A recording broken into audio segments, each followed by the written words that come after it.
in their side, apparently.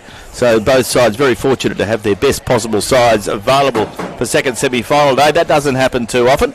And looking forward to a big contest. About to get underway in about 8 minutes' time. Both sides are on the ground at Railways at the northern end, just in front of their club rooms, and Chapman Valley. They are both going through their preparations. Umpires for this afternoon's games.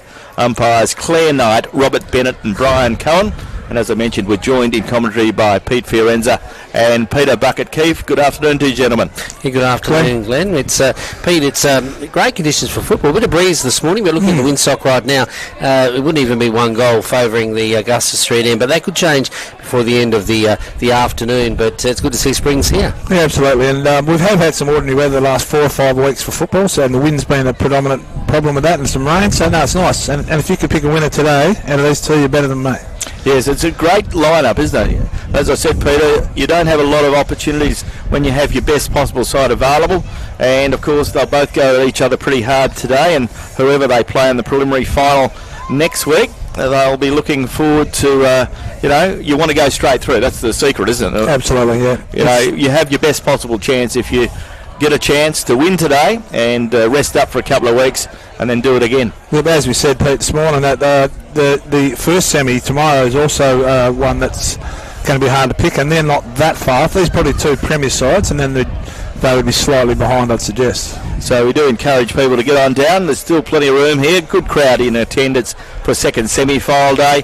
And then tomorrow, if you want to get involved, you go to Wonthella out at WA Country Builders Stadium and watch the big game between Towns and Brigades. Very interesting. Glenn, we just had word also coming through from the Canberra, in fact. I was going to say the metro area, where our Bucks are over there competing in a carnival for the national honours in the NBL 1 competition, and the Bucks won their game yesterday, and they have won their game today, which is pretty exciting stuff indeed.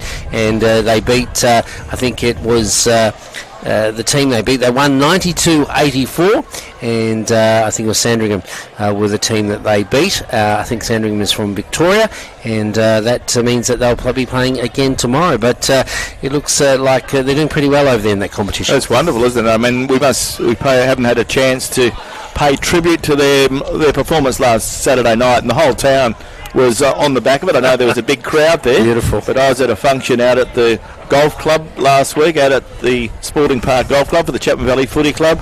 Big crowd there.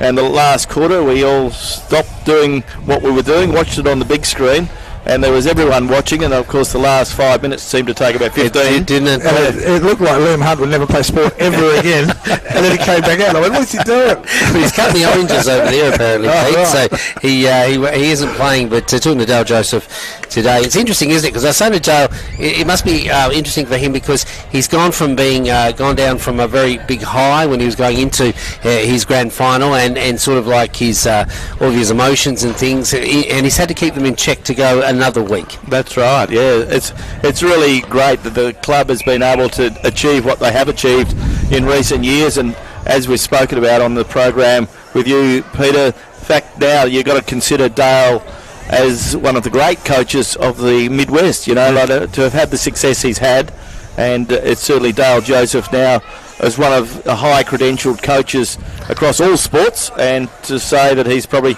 the premier coach in our league. I think one of his hallmarks, and you see that in a lot of coaches today, but one of the biggest hallmarks he has is that he looks at the whole person. He can get a player and say that he's got this skill or that skill, but it's a little bit more than that for Dale. Yeah, and it looks like, and Dooky's there of course as well, helping out, and he's sort of more, you're right, player management it seems more, because they know what they're doing. I mean, Matt Wundenberg and Ralphie and Liam Hunter played a hell of a lot of basketball, so it's just point and go, really, isn't it, for those guys, and just control it. Toss of the coin now, Brian Cohen, the 300 gamer last week, so 301 games today, and Jesse Adamini has won the toss, the captain of the Railway side, and Jesse said we'll go to the southern end. Ringo McKenna is the captain of Chapman Valley, and both exceptional players and both very great so leaders. About a 1-2 goal breeze at the moment, Glenn, favouring that. Yes. And as we know, we spoke about the breeze earlier, talking to people that were here for the Colts game. It was very cold, and it was very, very strong, the breeze blowing directly across the ground, so it had an impact on the game. And isn't it great to be here? We're not impacted by the weather today. There's no excuses. The ground is looking okay. It's probably a little bit slippery underfoot, but nothing to worry about it. Both these sides very highly skilled, and both sides believe that they're good enough to win. And as we've said throughout the day, we've had lots of discussions about who's going to win, and I don't think anyone's too confident about their selections. Yeah, they're both fit sides, aren't they, Peter? Like they're going to run all day. I think it'll come down to the last quarter. I can't see a blowout here, but we'll wait to see. The Schofield boys have a big say in this game. They're playing exceptional football at the moment. And Jaden Schofield and John Reynolds both said today there's going to be a bit of tagging going on today. Yeah, that'll be interesting to see. Yeah, these sides have played 3 times in the home and away season, and we all know the home and away season doesn't count for a lot when it comes to second semi-final day or grand final day for that matter. But when they've played in previous games this year, in round 3 it was Railways by 36 points. In round 8 it was Railways by 28 points. In round 13 it was Chapman Valley by 35 points, but there was nothing in it in either of those games, any 3 of those games at three-quarter time. It was the last quarter where the side got away and ran away. The interchange players are coming off for Chapman Valley. Umpires are getting ready to get the game underway. Interchange players are Bo Simpson, Reese Moody, Sam Solomon and Tom Waugh.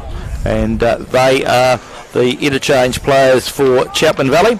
And looking at the interchange players for Railways, Antonio Priolo, Seth Farmer, Jesse Moore is one of them, Elliot Delaney and Tristan Simpson. So they're the 4 for Railways. About to get the game underway for his first term with thanks to Community Bank Gelton, umpire Brian Cohen to hold the ball aloft. Daniel Bogono to give the ball a chance for Chapman Valley, and Flynn Dillon, the ruckman for Railways. So we're underway in quarter number 1, semi-final for 2025. And the ball comes to ground. Goes the way of Adamini. He can't put a handle on it. Does know now. Goes the way of Boyle. Boyle feeds it out. Gets it the way of a teammate now is Matt Kimberley. Kimberley gives it back to Adamini. Jesse Adamini kicks it up towards half forward. Looking up there for Chris Scott. He couldn't carry the ball with him. In goes Nick Mosley. Sees the ball to the ground. In goes Kavanagh. Ball very close to the boundary line. And the boundary umpire will come and throw the ball in the opening 25 seconds of this first term. Started off at a fast and furious pace here. The second semi-final, the ball in the pocket area now for Railways, comes in, knocked down by Dylan. Boyle goes straight into his nemesis today, and certainly going to be a great contest between him and Jared McKenna this afternoon, and that's just a taste of it, folks. The ball coming out of that passage of play. Boyle goes around a couple of players now, gives it away to Adamini. He slips over in the process. Boyle takes it back cleverly. Along the boundary he goes, and I kick inside the corridor. Up they go. Scott's there. He couldn't take the mark. The ball's knocked down by another Railways player who gathers it in. And the umpire sees the ball come out of that passage of play. There's a kick on goal. There is a goal, and the goal has gone the way of Jordan Williamson. So Jordan Williamson, an opportunist goal out of that pack. I thought the umpire was going to pull it up and throw it up, but the ball came out at the last moment. Jordan Williamson quick enough to get it onto his boot and score the first major of the afternoon. Elliot Delaney's had 3 possessions in that little passage already. I think Jordan Williamson used the advantage. I think the free kick was paid to someone else, and Jordan played on and he got the goal on the board. So Railways get the first score on the board for Cube, and the scoreboard is Railways 1 goal straight. Chapman Valley yet to score. A minute and 45 seconds gone in this first quarter. And that was against the Breeze, that score, but as I said, the Breeze at the moment only about a 2-goal Breeze at the most, Glenn. Ball back in the centre. Umpire Bennett puts the ball into the air. They go at it again. Ball comes to the ground, goes the way of McKenna from the knock from Bogono. He gets it up towards half forward. Chapman Valley player slips over at the crucial stage, goes back in, feeds it out, goes the way of the teammate there in Cameron Cooper Omadai. Omadai puts it on his left boot. Omadai is off line, 1 point only on the Cube scoreboard. So Railways are 1 goal straight, Chapman Valley are 1 behind, and the game has started at a pretty exciting pace. Omadai probably got rid of it a little bit too quickly there, Pete. He had a bit of room at his disposal at the time. Usually good left foot kick too. Yeah, usually. Just quickly, Harrison Criddle's playing on Chris Scott, which is given away a lot of experience, and it'll be interesting to see how he goes. Ball coming out of the fence now. Up goes the defensive player there, Flynn Dillon. Here's the ruckman for the Railway side. He sends it down the ground, looking for a teammate there who's equal to the task in the youngster in Seth Farmer. Armadive's on top of the ball, loses possession, the ball spills free. There's Simpson for Chapman Valley, loses possession to Boyle. Boyle for Railways gets it around to a teammate there in Blake Bunter. He goes inboard now. He's looking for the veteran I'm talking about is Ben Saunders. He doesn't judge the bounce. The bounce goes back the way of Chapman Valley. They now can have a shot on goal, as we see. Beautiful Schofield. What a goal! That was Kimmy Schofield. In fact, it was Jaden Schofield. He is a mercurial player. We've said it once, we've said it twice, we'll say it 3 times. One of the best players in the competition. That was on a very tight angle, right in front of the scoreboard, kicking toward the Augusta Street end. On the run, a snap and a goal to Chapman Valley. He did fib to us. He did tell us he's going to start in the back line. He's playing. So what's going on? No, they didn't line up anything like they were supposed to line up. Coaches never lie. No, that was a wonderful goal. As you said, he wouldn't have seen a lot of daylight. Deep in the right forward pocket, kicking towards the city end, just in front of the scoreboard. And it goes through for a magnificent goal. 1 point the margin on the Cube scoreboard in favour of Chapman Valley. Chapman Valley is 7 points and Railways is 6. We're back at the centre. Borgonio wins it to ground, goes the way of Kim Schofield, spills it over towards Ringo McKenna. McKenna puts it up towards half forward. Railways players slap the ball out, goes the way of the Railways defence now. Picked up, they get it up the ground looking for the player there in Bunter. Bunter does well, feeds it out towards Kimberley. Kimberley still in possession, puts it on his left boot, then kicks it out of bounds on the full. And the free kick will come back, and Chapman Valley can bring the ball back into play through Mitch Thompson. Great pressure from Cooper Almadai there, Glenn, ensured that the ball went off the side of the boot, putting Kimberley under immense pressure. The ball coming in now, going the way of Chapman Valley. A nice kick into the full forward area. That came from Jordan Thompson. Doesn't meet the intended target. Coming out of defence now. It is with in possession. The team will have it at Railways. Going to the wing now. It's picked up by Adamini. Adamini in turn gets it to a teammate who runs on. That's Kavanagh. Glenn's talked about him today. Bit of a fine for Railways as he sends it inboard. Puts Flynn Dillon under all sorts of pressure. The ball spills free. Goes backward before it comes forward. And there's Adamini. He'll be picking up a lot of kicks this afternoon, will Adamini. Probably one of the favourites for his club's fairest and best this season, one would think. The ball going down the line. Wearing black armbands for Greg Worthington today, one would think. Passed away in Bali in recent days. The ball down the line, picked up now by Williamson. Williamson for Railways, wearing the number 15. He's sizing up his options. Sees the lead from Sess Farmer. It misses that target, goes toward the boundary beautifully. Corralled out on that occasion by the defender there in Tom Walker, and the ball be thrown in the top forward pocket for Railways. And Chapman Valley wearing black armbands, I would imagine, in memory of Charmaine Paper Talk Green, who passed away sadly midweek as well. So the ball about to be thrown in, as we've said, in the full forward area for Railways. Up they go. Do you work hard today? Who knows played a game of football with Flynn Dillon. Goes toward the boundary, comes off the boot of that player, Kimberley. Then he's kicked it out on the full again. So 2 from 2 for Kimberley out on the full. He's been well checked this afternoon, a little speedster. He's been tagging Kim Schofield too, which is interesting. The McKenna sends it across the face of goal, but the player quickly picks it up, and Saunders is dealt with when he gets rid of the ball. But the umpire says nothing in that. The ball goes laterally down. There he is again, Schofield. Jaden Schofield to Kim Schofield. Schofield to Schofield. Like cracker to cracker, and they certainly are talented as well. The ball coming inboard, looking for Almaday. Couldn't take the mark. The ball spills free. Goes away of Boyle now. Sizes up his options. The little general inside the full forward area. Just inside the forward 50, though. The mark is taken. Priolo, I think it is. He plays, in fact, it's Adamini. He sends it further afield. Puts Williamson under a bit of pressure, but he's going to get a free kick here. He was dealt with. And now we'll have a shot on goal. Another tagging situation. Ryan Forrester is tagging Mitchell Boyle. Jordan Williamson's been playing back for the last few years. He's gone forward and he looks to be pretty handy there. Yeah, he's kicked a couple of goals every week, and talking to the coach this morning, he sort of believed that he gave them structure up forward. So here he is, Jordan Williamson, experienced player now, a senior player at the Blues. A few years at East Fremantle also, Glenn. He did, yes. So Williamson having a shot on goal from deep in the left forward pocket, kicking to the southern end. Looks pretty good off the boot. Good goal. Good point, even better point. Would have been a really good goal. Looked like a goal, didn't it? Looked like a goal. The goal umpire didn't move. So he tricked us. So the ball back in play. So 1-1 apiece, Glenn. Yeah, on the Cube scoreboard. as we see Jaden Thompson bring the ball out for Chapman Valley. In goes Cooper Omadai. He couldn't mark it. Pack around the ball. Pack develops. Umpire Bennett has no option but to come in and throw the ball up again. The difference from last week this week is crystal clear. It's there's open play already compared to last week. Fantastic stuff. It's great final footy, Peter Buckley. Special comments this afternoon.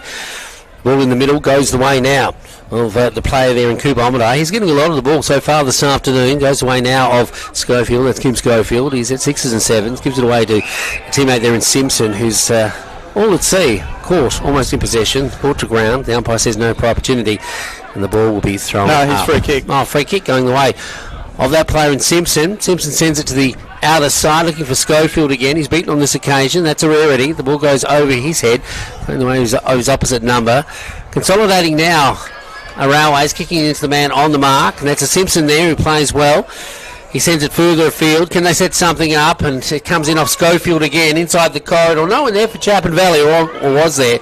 Going back the way now of Railways. They get out of jail, or do they? The intended mark wasn't taken. That's Kavanagh. But he cleverly picks it up, sends it further afield, looks for Scott. Scott almost took the mark, but dropped it when he almost had it. The ball goes to ground. Gee, the pressure on the ball carry is immense this afternoon as the ball comes out of the passage of play.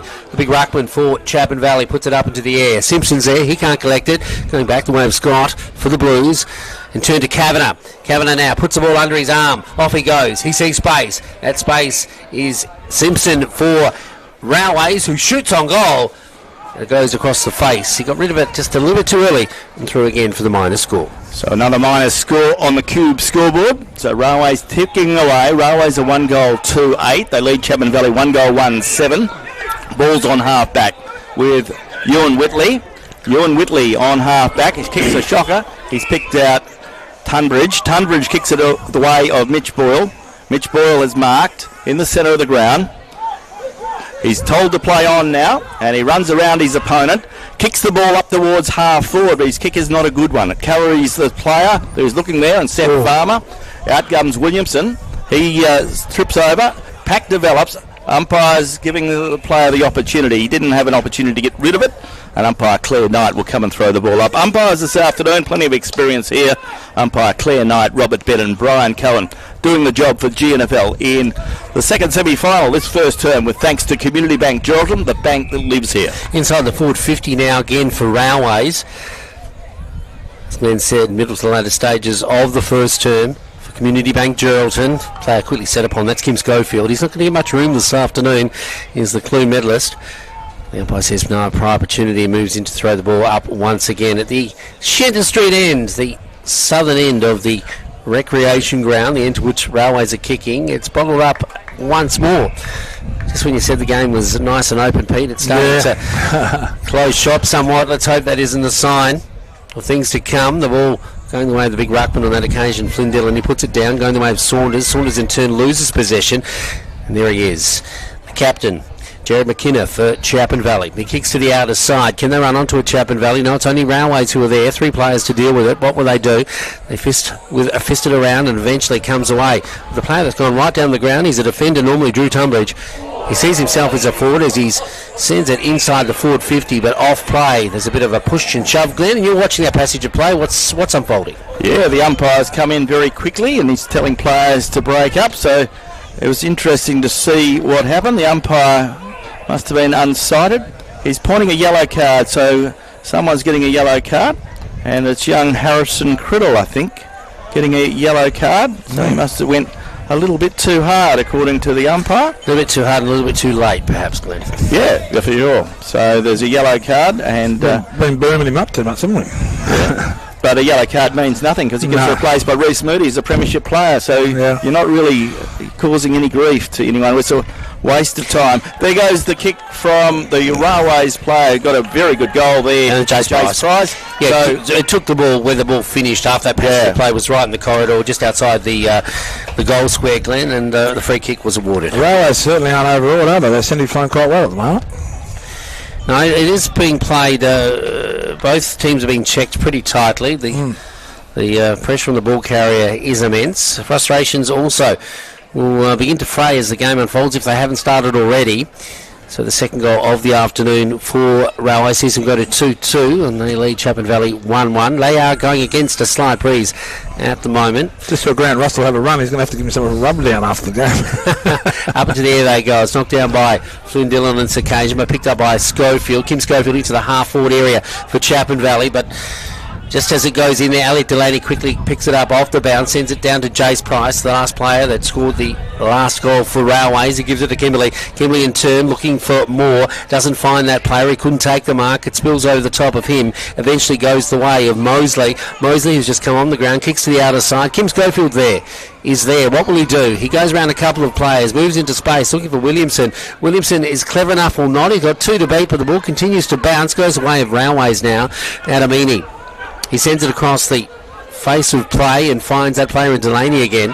Delaney sends it inboard. He sends it the way of a teammate who sends it inboard. And Delaney further receives it downfield and gets a tackle without the ball. A free kick to Delaney. They send it further afield into the half-forward area. Up they go. Seth Farmer tried to take the mark. At the base of the ball is Williamson. Quickly puts it onto his boot again. Doesn't waste any time. Does Williamson with the fancy boots. Kicks on goal. But again, Glenn, he's inaccurate. Yeah, scoreboard rolls over for Cube, and it is Railways. 2 goals, 3-15. They lead Chapman Valley 1-1-7. And we've played 14 minutes in this first term. And this is first term with thanks to Community Bank Geraldton. So Chapman Valley taking a little while to bring the ball in through their full-back in Jaden Thompson. Comes out looking for the big fella in Kobe Simpson. Kobe Simpson marks, plays on off half-back, kicks it up towards half-forward. Looking up there for Tyron Papertalk. And Tyron Papertalk a little bit quick on this occasion, knocks the ball forward. Goes back to a Railways defender in Tunbridge. He gives it away to Darcy Rowe. Rowe gives it away to Bunter.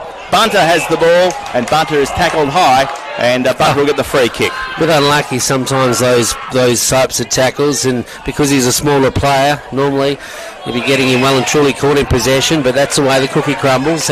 Simpson, Toby, getting a few kicks early. In this game, he sends it inside the corridor, inside the forward 50 it goes. Bounces only well for Railways, and there he is again. Adamini, one of the favourites, I said, for his club's fairest and best. He got a few votes in the Clue Medal as well. The ball going the way of Scott. He takes it toward the boundary, but it's sent inboard now, and there's Kim Schofield. Takes a nice mark, gets it to a teammate. Beautiful passage of play by Chapman Valley under pressure, going back the way of the Valley player there, and Reece Moody. Moody in turn sends it inside the corridor. He's looking for Jaden Schofield. Doesn't find him, but finds him on the second attempt. Well, Schofield was almost coat hanger. The umpire didn't see that. Goes back the way of a teammate who sends it inboard, and Simpson takes a nice mark, only 20 to 25 metres out from goal. He's a little beauty, this guy. He is an exciting player. Kane Simpson. Kane Simpson, 30 metres out, directly in front. And Pete did say he would be probably a catalyst in today's game, didn't you, Pete? Yeah, well, if he kicks 2 or 3, he's handy, isn't he? He's done it a few times. Across the line, 2 or 3 goals from Kane Simpson. Yep. So here he is, lining up for goal number 1 for Kane Simpson this afternoon, if he can be accurate. Jaden Schofield kicked the last for Chapman Valley, and Kane has kicked his first, and Chapman Valley get their second. So on the Cube scoreboard, it is 2 goals 1 to 2 goals 3. We harp a lot about Jaden Schofield. Someone was just saying to me earlier on, he's without doubt the best player of the competition, but his second and third attempts are just incredible. Yeah, he's a great footballer. He's never out of it, and he's as fit as there can come. So just with Kane Simpson, very hard match-up. There's no one really to match up on him because he's just a bit quick and a bit agile for most players. He could be regarded as the loose man in attack, Pete. Yeah. The ball coming back to the middle now. Chapman Valley have, they haven't taken the lead, but they have shortened the margin, that's for sure. 2-1, they trail Railways 2-3, just 2 points in it as we probably head to the quarter-time break. And, of course, the clock today, Glenn, is brought to you by Ease Trent, and that's Steve Trent, and he's supplying the clock here at the final today. Well, good on you, Steve. Does a great power work for GNFL footy. Gets the ball forward to Railways. Goes the way of Chris Scott, who receives a handball from Mitchell Boyle. Scott shoots on goal, and he's offline to the left-hand side. So Railways wasting a few opportunities. That was a good chance there. Railways 2-4, lead Chapman Valley 2-1. Ball comes out of defence quickly. So Chapman Valley have the ball in the back pocket as Ryan Forrester comes off for a break for Chapman Valley. He'll be replaced by Dylan Williamson. Ball is on half back. So Bogono plays on now, gets it upfield, looking up there for Mitch Thompson. Mitch Thompson, one of the stars of the Chapman Valley lineup, gets the kick up towards centre wing, looking up there for his coach, but a good mark taken by the Railways defender, who gets the ball back to Kavanagh. So Kieran Kavanagh has the ball in the centre of the ground. Couldn't get more Plays on that, now, could you? goes back to Kavanagh. Kavanagh shoots up towards half forward, but the player holding the ground would have to be paid the mark, if not the free kick. And that should have been an interesting one. And a free kick goes the way of Chapman Valley, but I think he's in a position to take it. The umpire's coming to adjudicate a little bit further now. Yeah, so Tom Walker was that player, showed good courage, and the player went with reckless abandon through him, but he gets himself up off the ground, and he's not travelling too well. So Williamson gets fired up. He comes through like a Mack truck, doesn't he? He does. So the free kick will go the way of Tom, who's not going to be able to take the kick. So Jaden Thompson will take the free kick. So we're going to wait for him to be replaced. So there's a bit of a hold up here in this first term. And what a term it has been. Real finals football here at Red Dust Holdings Recreation Ground. And it is a 3-point ball game in favour of the Blues. So Thompson with the ball. Looks to get it up the ground. Gets in the way of Jordan Logie. Ball comes back towards Williamson. Williamson has the ball now, but he gets rid of it just in time. Goes the way. And for the second time, he's very good at it. He gets the free kick. There's young Bunter. Bunter now just outside the forward 50. Blake Bunter, nice little tip pass in, looking for that player in Scott. He overshot the mark, going back the way of Whitley now. Chapman Valley's Whitley gets it to Schofield. That's Kim Schofield to the outer side. Chapman Valley in control now as they send it inboard. There's McKenna. Quickly gives it away to a teammate. Was he ready for it? He's quickly brought to ground. The ball is bottled up. The umpire will go in and throw it up once again. So, yes, he certainly knows how to use the situation, does the youngster in Bunter, and worked his way into the Railway side over recent years and become a mainstay as the ball goes out of that passage of play now into the half-forward area, and there is Whitley. Whitley's been a good player too for Chapman Valley, a premiership player. Northern. He has too. The ball coming back inside the centre square. Up they go. Gee, over the back of the pack. The nice mark was taken by Jaden Schofield. He's just mercurial as he sends it inboard now, looking for Bo Simpson. Bo in turn gets a nice little chip pass to a teammate. It comes out now to the player there for Chapman Valley, who runs onto it in Jordan Logie. Logie sends it inboard, but a host of players go up, and the mark is taken by the very experienced defender in Drew Tunbridge. Tunbridge goes out wide, looks for Jace Price, finds that player, kicks it up the ground, he gets in the way of Sam Scully. Sam Scully on centre wing, outer side, kicks it up towards Matty Kimberley, running with the fly of the ball, takes a good mark, feeds a handball out, running with the ball now is the Railways player, puts it on his left boot, screams it in towards half forward, looking there for Jesse Moore, couldn't hold the mark. Chapman Valley do through the player there in Thompson, but the ball's turned over again, because the ball has gone back to Railways. Is it Darcy Rowe there? Yeah. Darcy Rowe gets the ball forward, and there, running with the flight of the ball and taking a very good mark, which he does, is Flynn Dillon. Flynn Dillon takes a good mark, one of his first of the day, and Flynn Dillon is 35 metres out, directly in front, shooting on goal number 3 for the Blues. Yeah, 21 minutes gone in this, the first term, and Flying Flynn Dillon came through on that occasion and easily took the mark. One of the favourites for the Clune medal in a couple of weeks' time, one would think. Flynn Dillon going for a third Clune medal. Could be a record. The kick doesn't look that good off the boot. Not very convinced it was Flynn when he got rid of the ball, and it goes through as expected for the minor score. But holding the lead, Railways against the slight breeze, and they go to 2-4, I think it is, and they lead Chapman Valley 2-1. Certainly had to share the ball, haven't they, Peter? Yeah, 2-5 in fact, 2-5 to 2-1. They certainly have, Pete, and it's been quite an even affair out there. Remember, they are the minor premiers, so they go into this game as favourites, one would think, going on that score. The ball going inboard now, goes away with Chapman Valley. Chapman Valley in turn send it into space, and they're away, and it is the youngster in Simpson who puts it into the full 40 area, and Kane Simpson goes into space. James Schofield, a toe poke straight through, a fantastic goal, and that guy is a ripper. Well, beautiful bit of play. Chapman Valley won the ball beautifully out of the centre, and once again Kane Simpson and Jaden Schofield came together, and two brilliant little players. And they moved the ball quickly. That's the key. They moved the ball very quickly through their forward line, and look what happened. That ball was moving. That ball was moving, and Jaden picked it up and just put out his his foot and went doink. That's 2 for him. Yes, a good start to the game for Jaden Schofield. And on the Cube scoreboard, Chapman Valley take the lead. Chapman Valley 3 goals, 1-19. Railways at 2-5-17. Ball to return to the centre. Not much time to play in this first term, which thanks to Community Bank. Railways have been leading for a majority of this term, Glenn. Yes, they have. And they've had more scoring opportunities. They've had 7 scoring shots to Chapman Valley's 4. They're forward 50 a lot more, that's for sure. But Chapman Valley have been more efficient around goals. In the end, the ball comes out. Goes the way of Dylan Williamson, and Chapman Valley started to show their pace out of the centre. Gets it up towards half forward. Goes the way of Schofield. He can't pick it up. Yes, he can now. Knocks it out. Takes him, does Ben Saunders. Comes back towards Railways. Railways get a handball. They're out of the trouble briefly. Ball's picked up now by Chapman Valley from Kim Schofield. Goes to Ringo McKenna. He gets it out towards Geordie Logie. Logie back towards a teammate there. And a whistle on play. A player was held off the ball. And a free kick will go the way of Chapman Valley. So umpire Bennett picked something up there. Yeah, Jordan Logie with the ball, Glenn. So Jordan Logie, 50 metres out. Have a shot. So Jordan Logie, a very good young player for the Royals. Jordan Logie. He's a fair way from goal. 50 metres on a 45-degree angle. Hanging around the goal square. Let's see how he goes. Jordan Logie, the kick drops Nice short. kick. Up they go, pack into the air, and the ball off hands through for a minus score. So on the Cube scoreboard, Chapman Valley go to 3 goals, 2-20. They lead Railways 2-5-17. We've played 24 minutes in term number 1. Radio Mama, your home of finals football in the GNFL. We're enjoying it, and if the game continues to be like this, it certainly is going to be a pleasure to watch. It is at the moment. The ball in defence now is with Scally.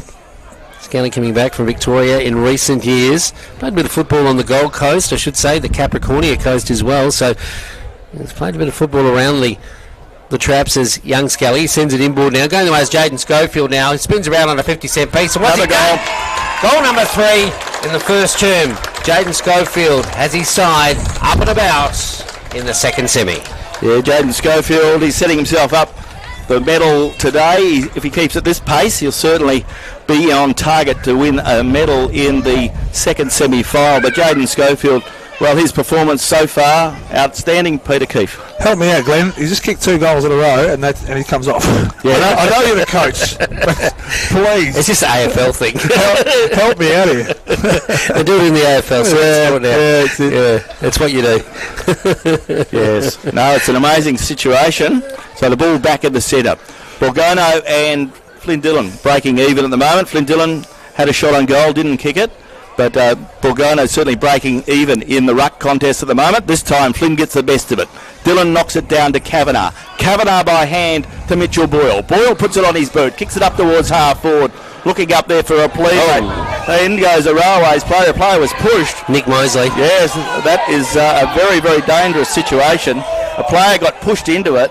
And we've seen that in the AFL a couple of times too, where players have pushed into a player. So Nick Mosley will get the free kick. Nick Mosley. A couple in the jaw, Glenn. Yes. It is finals, remember? Yes. It is finals, but they still play by the same rules. Yeah, I know, but it does get a bit more intensity, doesn't it, Glenn? Kim Schofield with the ball on a half-back flank now. He kicks down in front of our broadcast position. Players setting themselves. Williamson, a nice strong mark. Williamson seeing his options further afield. There's Jaden Schofield lurking again. Gets around a couple of players, or does he? He's got 2 to beat, but there is Simpson. He puts it into space. He's tackled without the ball. The crowd shout in unison, but the umpire says nothing in that. Going back the way of the defenders for Railways. Gee, they're under the pump at the moment of Railways in these last couple of minutes. And the siren sounds to alleviate the pressure. Oh, he's got to give him a free kick. He was caught in possession. In the second semi-final. So there'll be a shot on goal. Who's got that, Glenn? Is that Tommy War? A free kick will go the way of Chapman Valley. Yes. After the siren. Tommy will kick this. So Tommy War, he's kicking toward the Augusta Street end. If he kicks this, it is a substantial lead when we think how this game started, gentlemen. So it is 4-2, plays 2-5, and Chapman Valley have the ball. And he'll kick just inside the forward 50 when he gets onto this one, but will he have the distance? Let's see what he does. Tommy War kicking toward the Augusta Street end for Chapman Valley. It's going to drop. No, it makes the distance, but only 3 for the minor score. Chapman Valley go to 4. Out on the full. Out on the full. No point. Sorry, Yes, you were thank right. you, Glenn. That is 4-3. Chapman Valley, they lead Railways 2-5. You're watching and listening to the preliminary, I should say, the second semi-final in the GNFL, and you're listening to it on Radio Mama, the home of GNFL football. Our Drennan O'Malley Motors GNFL Game Day is brought to you by Community Bank Geraldton, who have been serving the community for over 13 years. On your home of GNFL football, Radio Mama.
Takes more than just a memory to make me cry.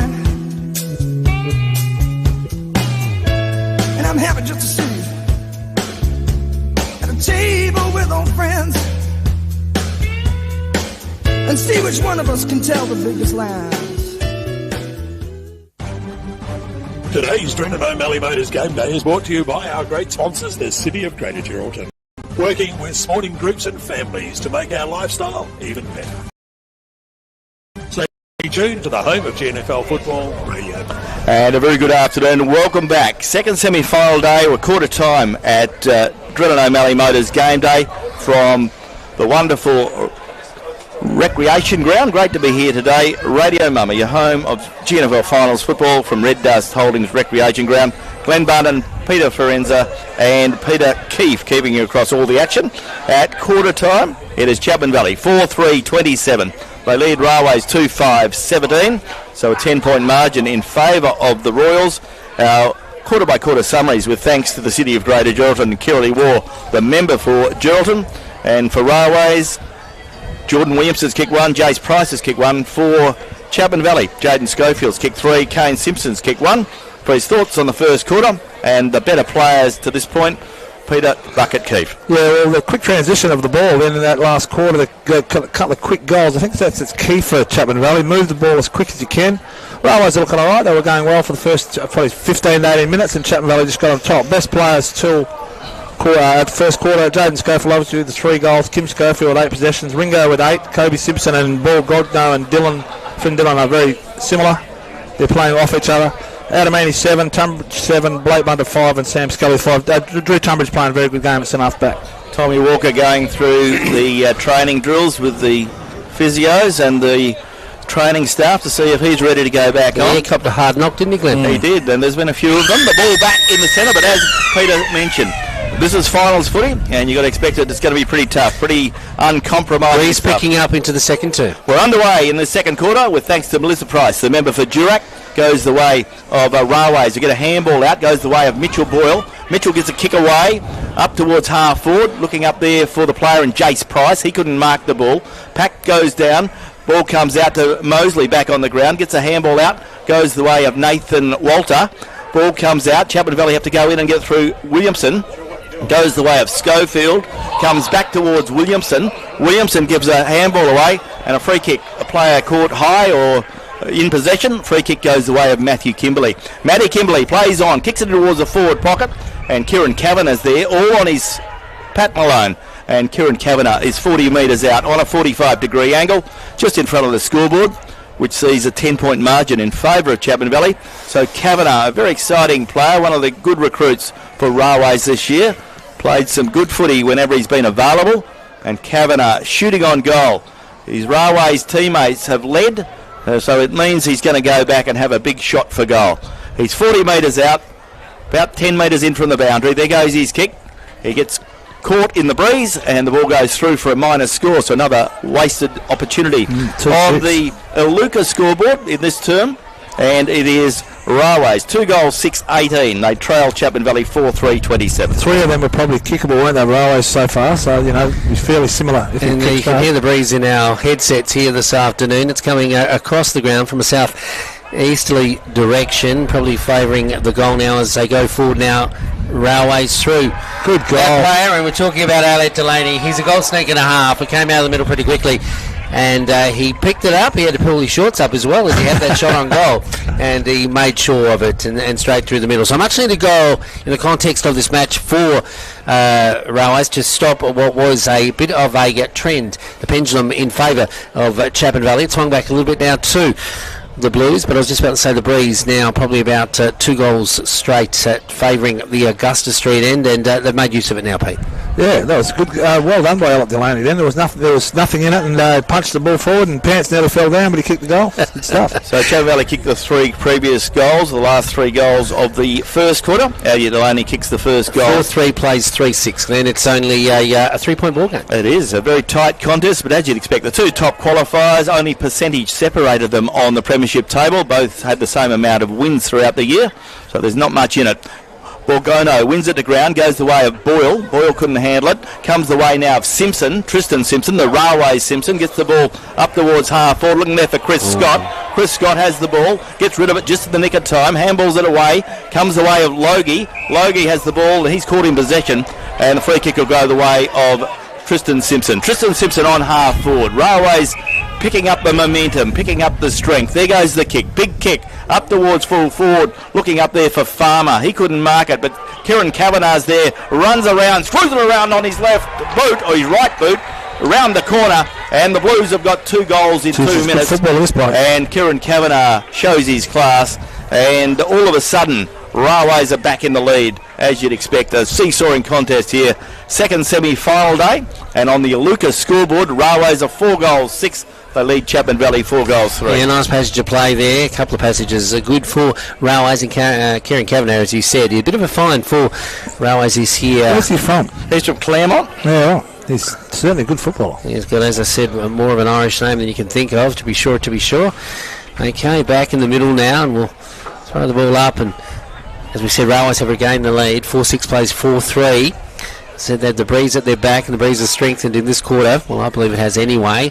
Coming across the face of our broadcast position as well, as we see Borgono go up into the ruck. He knocks it down, but straight down the throat of his opposite number. Going forward now, it's picked up in the back half of the square by McKenna. McKenna kicks it to the outer side. Railways run onto it, or do they? Going back the way of Simpson now. Tristan Simpson getting a lot of good possessions. The ball comes inboard, and there he is. The big fella. We're talking about Dillon.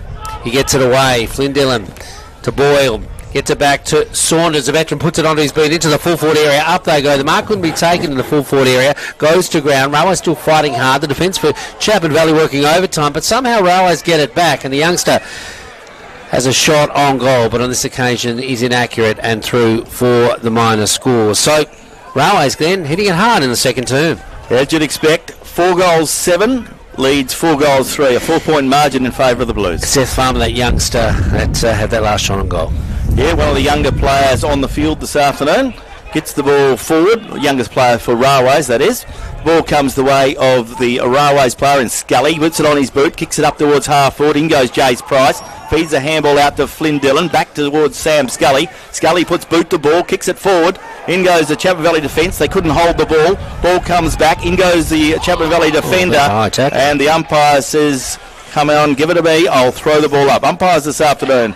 Umpires Claire Knight, umpires Brian Cohen and Robert Bennett. Flynn Dillon's starting to come into the game now. He's got 8 possessions. He certainly is an influential player, and as he showed then over the back of the pack, it's picked up now by Seth Farmer. He shoots on goal. That's a good kick from the youngster, which a little bit wayward to one side and through for the minor score. He does have a huge kick on him, does the young Seth Farmer.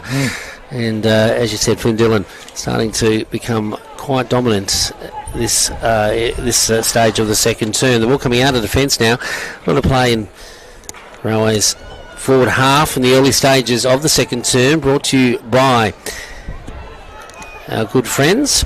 They're looking good at the moment, right? I know they've had this quarter. They've had most of the football. They're setting up now. Our good really friend, well. I should say, Melissa Price, the member for Durack. Hello to Melissa and Brad, will be listening in, always following the GNFL. Ball coming out of defence. Under siege somewhat now, Chapman Valley, as they kick toward our broadcast position in front of the grandstand. Up they go.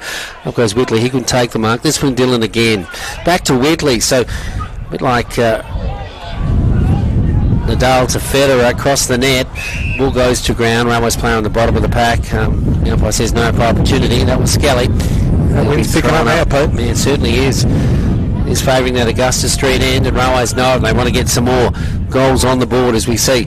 Kimberley dive on top of it. He never gives up, does Kimberley. Gets away to Flynn Dillon, the biggest and smallest player in the Railways lineup, working together. Umpire Collins says, give it to me, boys. He throws it up once again. Dillon knocks it down to Kimberley once again. Tackled and brought to ground. And we'll throw it up once again, Glenn. Okay, umpire Cohen getting back into the rhythm of throwing the ball up. The ball goes into the air, comes back towards the Railways player, and the wind, as you say, blowing straight into our broadcast box. Whistle on play. Umpire's seen a player throw the ball out, so the ball will come back. Chapman Valley will be able to get the ball out of the defensive zone, and the free kick will go the way of Jordan Logie. Geordie Logie with the ball on half back. Chapman Valley haven't been forward of the half back line in this quarter, so the ball now with Forrester. Forrester goes way out wide looking for some movement and finds Jaden Thompson. Jaden Thompson, the fullback. In goes Schofield now. Still on half back. Gets a kick away and gets brought to ground. Umpire said nothing in that. Yeah, down the ground. Ball goes the way now of the player in Forrester. Gets it up the ground, but only as far as Ben Saunders. Gives it to Chris Scott. To Ben Saunders, and Ben has another opportunity from centre wing. Kicks it up towards half forward. Looking up there for the player there in Boyle. Boyle has the ball. Kicks it forward and finds beautiful lace-out kick. Yeah, and he's picked out his teammate there, Tristan Simpson. And Tristan Simpson has the ball. 50 metres out. 45-degree angle. Shooting on goal. So Tristan Simpson, a veteran now with the Railways club. And Tristan has an opportunity to kick his first of the afternoon and add to Railways' lead. They lead by 5 points. 8 minutes gone in this second term.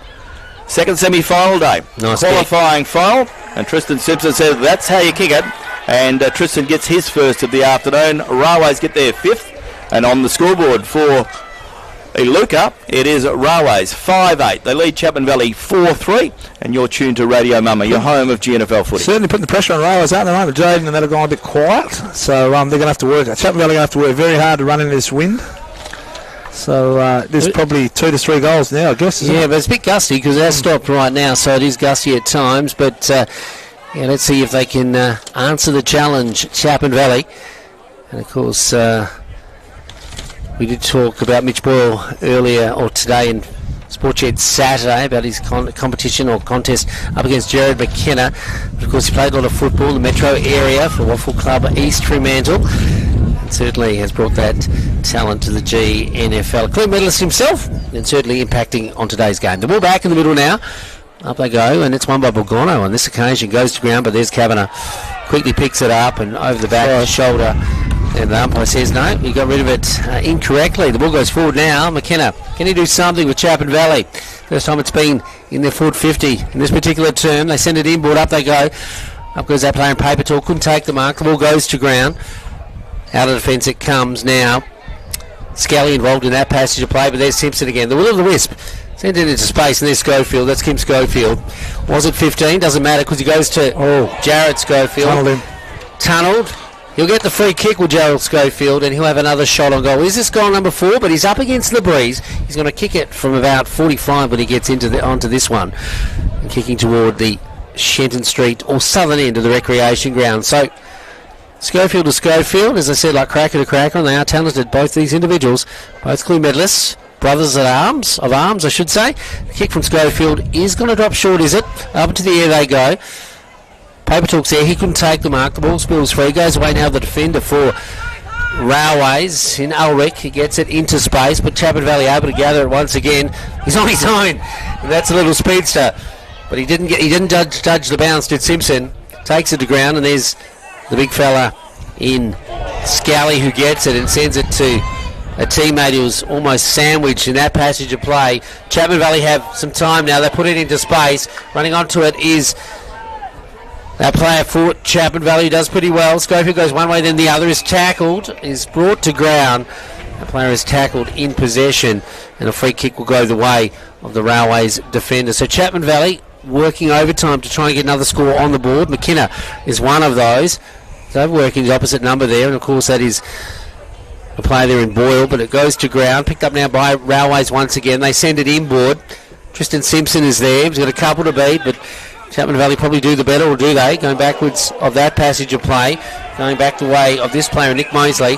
He gets it to Simpson. Up-team kicks for Simpson so far this afternoon. Kane Simpson. And then a nice mark is taken by the player there in Mitch Thompson. Mitchell Thompson with the ball on half forward, looking to get it up towards the 50-metre zone. Pack into the air. Up goes the player in Schofield. Schofield didn't appear to have the ball. Ball comes to ground, and a player is caught in possession.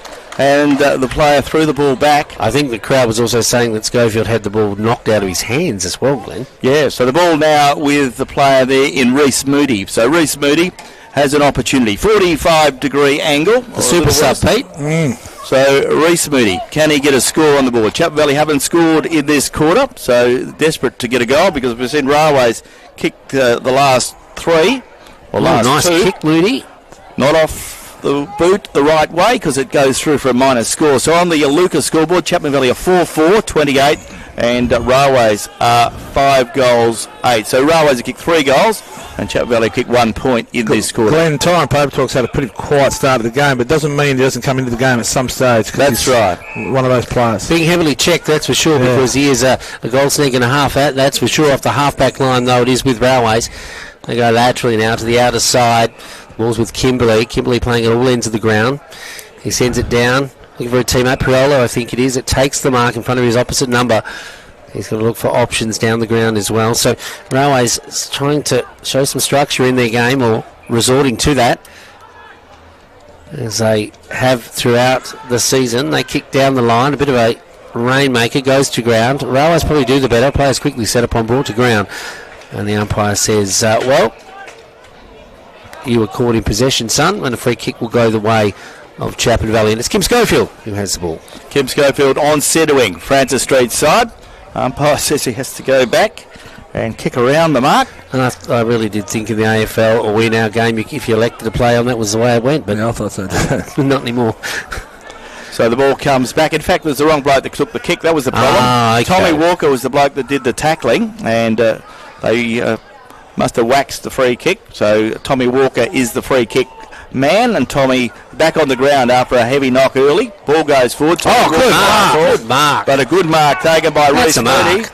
But the umpire said no, it wasn't. Oh, jeez. He touched it, brought it down, marked it. Anyway. So we'll get a throw up. So the ball will be thrown up on half forward. Very crowded. Yeah, a lot of people around the ball. Borgona gets the best of it. Mitch Thompson, beautiful pass. Jeez, wasn't that a lovely kick, Pete? Mitch Thompson got it on the chest of Jaden Thompson. He couldn't kick it to a better bloke.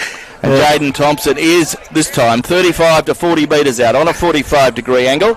And this time I reckon he's close enough to kick it. Mitch Thompson, magnificent kick forward. Oh, wasn't beauty. And Jaden Thompson can finish it off. Jaden Schofield can finish it off, and this will be his 4th if he gets it. but he sees the ball away to the left-hand side and through for a minus score. So Chapman Valley go to 4 goals, 5-29. On the ground, Pete, things have evened up a little bit, but not necessarily on the scoreboard. No, there's a couple they could have kicked there. 5-8-38 on the Lucas scoreboard as Railways bring the ball back in through Darcy Rowe. Beautiful kick out wide. Finds Jordan Williamson. Williamson couldn't put a handle on it. Ball comes back towards Ringo McKenna. He puts it on his left boot, looking up there for Kobe Simpson. Kobe Simpson couldn't mark it. Jacob Williams is there, feeds a handball out, goes towards a teammate, running out of trouble, but he's quickly set upon by Ringo McKenna.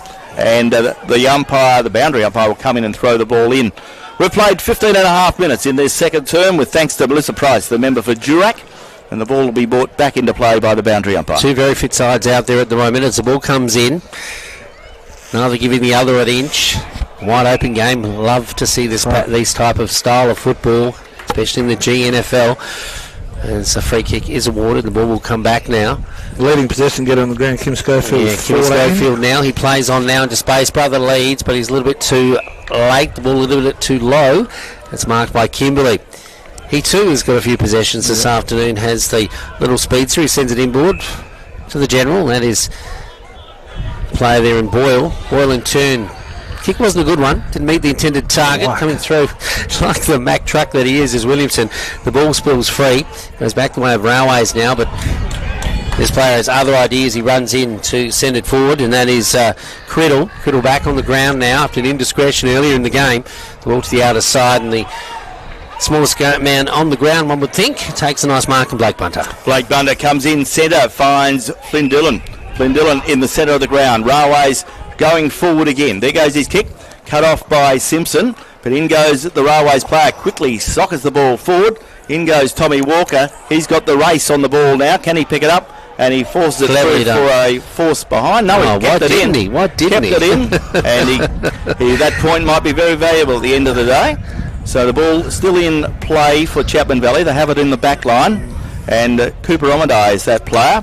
He goes up the ground looking there for Borgono. Borgono couldn't control the ball, and a Railways player puts a good tackle on the Chapman Valley player, had no prior opportunity. Umpire Cohen will come in and throw the ball in. 7 points in the game, Glenn. Yeah, 17 minutes gone in this second term.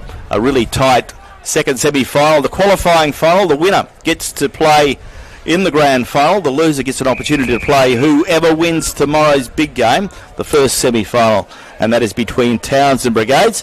And there's a fair comment to say that neither of these sides wants to come up against either of those sides on preliminary final day. Yeah, the East Trent clock is ticking away, Glenn. 17 and a half minutes gone in this second term as we head to the half-time break. And Brigades, I should say Railways, Pete, at the moment have the edge. Yeah, they're playing well. Chapman Valley, you feel like they should have kicked a goal, but haven't. So there we go. So more off the half-back line for Chapman Valley, looking for options forward, coming across the ground. Good mark. Gee, it was a good and courageous mark by the player there. He might be out. Ran across and took that. And he's gone to ground. He's hit it pretty hard.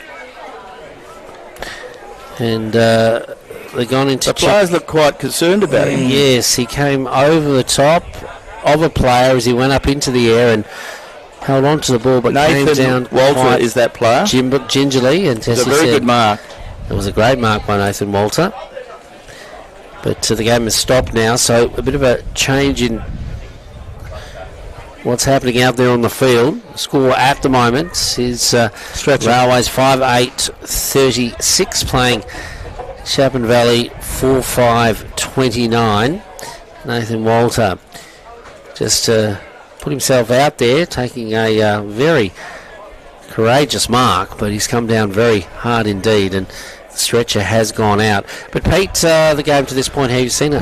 Yeah, well, Railways has probably been their core. Chapman Valley feel it should have kicked one into that win, don't you think, Pete? They had a couple of goes. Leading possession getters on the ground so far. Well, we've got a little break in play. Kim Schofield with 15, Ringo McKenna with 13, Jaden Schofield 3 goals with about 9 or 10. Drew Tunbridge has been very good. Just does what he does. 11. Matthew Kimberley with 10, and then you've got Jesse Anamedi and the various others. Mitchell Ball's got about 9. How's Borgono going in the ruck against Flynn Dillon? I haven't. Well, Flynn Dillon's taken 4 marks and Borgono 1, but I think their ruck work's nullifying each other, don't you think, Glenn? I think there's pretty much in that, not much into that at all. Ruben Ulrich has been playing well on Ty. Ty hasn't had influence at all. Kane Simpson's had a bit to do with it. So pretty much what we said for the game of Schofield boys and Flynn Dillon, etc. He's up. He's not on the stretcher. That's good to see. He's a tough person, and he looks like he might have done some damage. Chest. Yeah, maybe more could be collarbone, perhaps. Both trainers, Railways and Chap Valley trainers, helping him off the ground. But the good news is he is conscious and he's walking. He's Grant Russell's a toiler, isn't he? He's an absolute toiler. If anyone can sort him out, it'll be Grant. And of course, GT Russell, one of the great sponsors, Glenn, of our football broadcast right throughout the season. And Grant's moved into new premises, Buck, and they're in Chapman Road now. Right there, Hungry Jack's no good for Grant. So the free kick still remains with Chapman Valley. So naturally, Nathan Walter couldn't take the free kick. He's holding his shoulder, so there may be a shoulder issue there. I think, maybe collarbone, Glenn. Ball comes in, a short pass from Chapman. Goes the way of Tom Walker. He's saying, well, why wasn't a mark? The ball comes back towards the player there in Simpson. Simpson gets it up, and Borgono got out of jail then, didn't they? Yeah, Borgono goes by hand to Reese Moody. Moody goes by hand, and a player's been taken out, and a free kick will go the way of Chapman Valley. And we'll see a bit of a push and shove now, as the umpires will get control of it very right quickly. In front of the club rooms here at the recreation ground, the Railways club rooms, and there's a bit of push and shove as the youngster for Chapman Valley, Mitch Thompson, was dealt with. Someone's hurt on the boundary line there as he went down to take a mark. Reese Moody caught one. Reese Moody caught one as well. Cut eye, I think. See, it is sheep stations out there at the moment, gentlemen. So Mitch Thompson has the ball, and he's in the back corner in front of the Railways club rooms here at the recreation ground at the Augusta Street end. Under a siege somewhat, Chapman Valley. They trail 29-36 on the scoreboard. So mark this, someone. There's about 30 people in front of us. Yeah, Mitch Thompson will kick it down in front of our broadcast position for Radio Mama. He skews it inboard. Up they go, and Drew Tunbridge takes a nice strong mark. Very reliable, Drew Tunbridge. It's won a couple of fairest and best here at the Railway Football Club. Gets it to Kavanagh. I liked him, as Glenn has alluded to.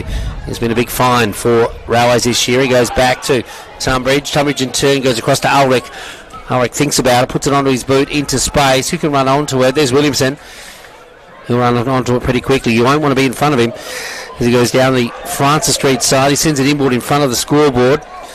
Chapman Valley do the better, and Borgono comes through. He tries to juggle it, but can't do that. He's not going into the circus just yet as the ball goes to ground and the pack develops. About 35 metres out from goal at the Augusta Street end, the end to which Railways are kicking, Glenn. Okay, a bit of feeling in this game, as you'd expect. So Chapman Valley got a few players getting worked on the bench. Reese Moody may need some stitches or some good tape to strap him up. He's got a cut eye. And Nathan Walter looks like he may not come back on today. He looked like he had a bit of a shoulder issue. Ball deep in the left forward pocket. And the umpire's being asked, wasn't that deliberate? And she is saying, no, it wasn't. So the ball will be brought back into play by the boundary umpire. Time ticking by. We're into time on, although we have lost a couple of minutes due to various incidents throughout this quarter. Yeah, 23 minutes gone in this term, Glenn. Yes, the ball comes back into play, goes the way of the Railways player, gets a handball out, and a good kick forward by Elliott Delaney, but Elliott is offline on this occasion. Oh, it's on a bit of push and shove, and the umpires letting the game go on. Young Simpson caught in that scuffle, and everyone's gone in to give their two bobs worth. Delaney too, and yeah, it was a good effort from Elliott. He's been very lively around goal. He hit the deck after he got rid of it as well, and he knows how to kick a goal or two. He's kicked a few in his time. So the ball to be brought back into play. And it's Toby Simpson, is it? Bo Simpson. Bo Simpson with the ball. Puts it on his left boot, goes out wide, and finds Ryan Forrester. And Chapman Valley don't mind going back into the corridor, and they've done it again. I'm thinking, why did they do that? Kimberley gets the handball away, and the free kick. Williamson dealt with as he went up for the mark and has been awarded a free kick, and he is only about 50 metres out from goal. This is what Chapman Valley didn't want. They wanted to hold on before the... So Jordan Williamson to shoot on goal, gets a free kick, and Jordan will get a Railways sixth goal. So Railways have had a really good quarter. This will be their fourth goal of the term. They've kicked 4 goals for. Chapman Valley picked 2 behinds in this second term. So the ball is with Jordan Williamson. He's gone a fair way back. He's only 15 metres out when he has to kick it, but he's gone back to the 48 metres. and he's walking his way in. So a good opportunity for Jordan. He's kicked one. He kicked the first goal of the day and has an opportunity to kick his second of the afternoon. There goes the kick from Jordan, straight through the centre. Jordan Williamson gets his second, and Railways get their sixth on the Lucas scoreboard. Railways are 6 goals 9. They lead Chapman Valley 4-5, and you're tuned to Radio Mama, your home of football, and of course Melissa Price, the member for Durack, bringing us this second term. Jordan Williamson flexing his muscles, that's for sure, in this particular game. The big fella has crashed and banged his way through the games this season, but he certainly has got a reward there, and he has got a goal on the board that has really given the ascendancy to Railways as we head to the big break here in the second semi-final. The score reading 6-9 Railways to Chapman Valley, 4 goals 5. The breeze, gusty, but has it been... it's been affecting the Augusta Street end, the end to which Railways are kicking. Ball back in the middle now. So if Railways win this today, that's the Colts, Reserves and League into the grand final. That's right, yeah. And that hasn't happened for a little while, I don't think. So back into the middle now. The umpire out to throw it up. As I said, time ticking away in the first half. Bogono wins it on this occasion, going the way. Well, that player McKenna, the captain, trying to relieve the pressure for his side and do something as he sends it forward. There's Tristan Simpson off the half-back line. They're drilled, Railways. They know exactly what they need to do. And up goes that player in Kavanagh. He took a beautiful hanger just outside the centre square. He'll play on now inside the forward 50. And, gee, Elliot Delaney comes out. And it is all going Railways' way here at presently in the second semi-final. So Elliot's been in good form this afternoon. Can he get a score on the board? He's kicked 1. Can he get goal number 2? So Elliot Delaney, he is a fair way from goal. No one on the mark. So he's kicked him from here a few times. So Elliot Delaney has walks up towards the goal and he kicks it through. And Railways get their 7th. Yeah, but they get their 5th of the quarter. So a very good effort there from Elliot Delaney. So Railways get another score on the board, and the scoreboard rolling over nice for the Blues. Is that his third, Glenn? Is he second? Second, I think. Yeah. So in excess of 20 points now. That is indeed the biggest lead of the afternoon so far. And Pete, what can Chapman Valley now do to pull Railways back? Well, hold on, I suppose. It's a bit hard to stack the back line when you've got 6-6-6 rules, but your best players in the back line at the moment, and try and hold on. That's all you can do. Yeah, they don't want another score before half-time, that's for sure. 27 and a half minutes gone on the Ease Trent clock, and the scoreboard reading 7-9 to 4-5 in favour of Railways. Ball back, and it's back in the middle now. The pendulum has certainly swung in favour of the Blues. Flynn Dillon wins on this occasion, goes over the back, picked up by Schofield. Can he change things somewhat into the half-forward area? It goes. Up they go, the mark isn't taken, but running onto it on this occasion is a player there in Omade. Omade goes to ground, so too does the defender for Railways. And a free kick will go the way of the big man in Omade. So Keeper Omade will now have a shot on goal. So this is an important goal for Chapman Valley as we head toward the big break. If they can nail this, they go into the break with their tails up somewhat in a quarter that has been dominated by Railway. So Science should go in his second pitch, shouldn't it? Yep. 28 minutes. Cooper Omade kicking toward the Shenton Street or southern end. He's going to kick from about 30 metres. It looks pretty good off the boot, but not accurate. And 3 for the minor score. And it is another point, and that's his Chapman Valley go to 4 goals 6, I think. And so Chapman Valley kicked 3 points this quarter. They trail Railways 7 goals 9, Glenn. So the ball comes out, goes the way of Flynn Dillon. Flynn Dillon on half-back. Centres the ball now, finds Jamie Huggins. Jamie Huggins has marked. So Huggins has the ball. Huggins gets it over towards Chris Scott. Haven't seen much of Chris Scott this afternoon. And the ball is in Chris's hands. Gives it back to the umpire. It's half-time at the football, and Railways are in control as we lead to the big break.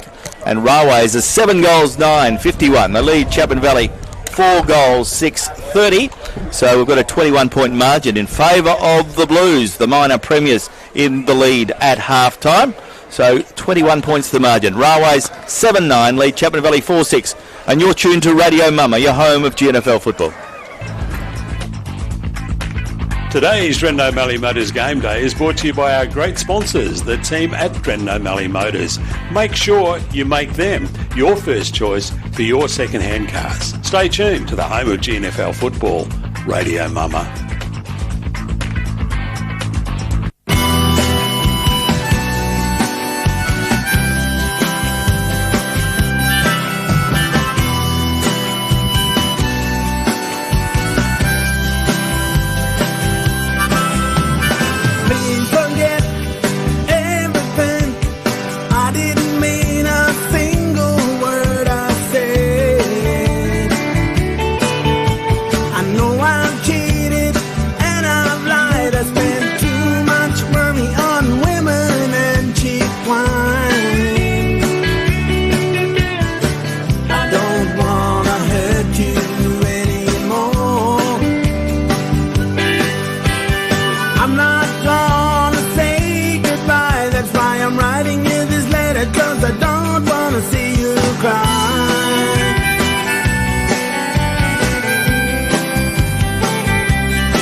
to let things get in my way.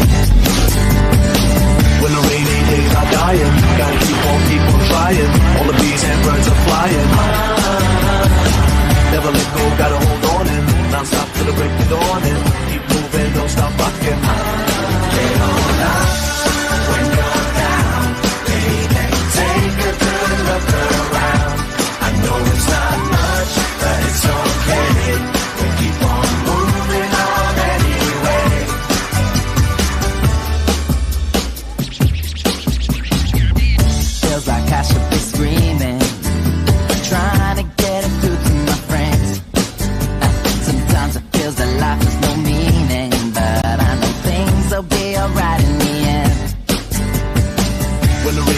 days are dying. Gotta keep on trying. All the bees and birds are flying. Never let go, gotta hold on and non-stop till the break of dawn and keep moving, don't stop rocking. Get on up when you're down, baby. Take a good look around. I know it's not much, but it's okay. We'll keep on moving on anyway.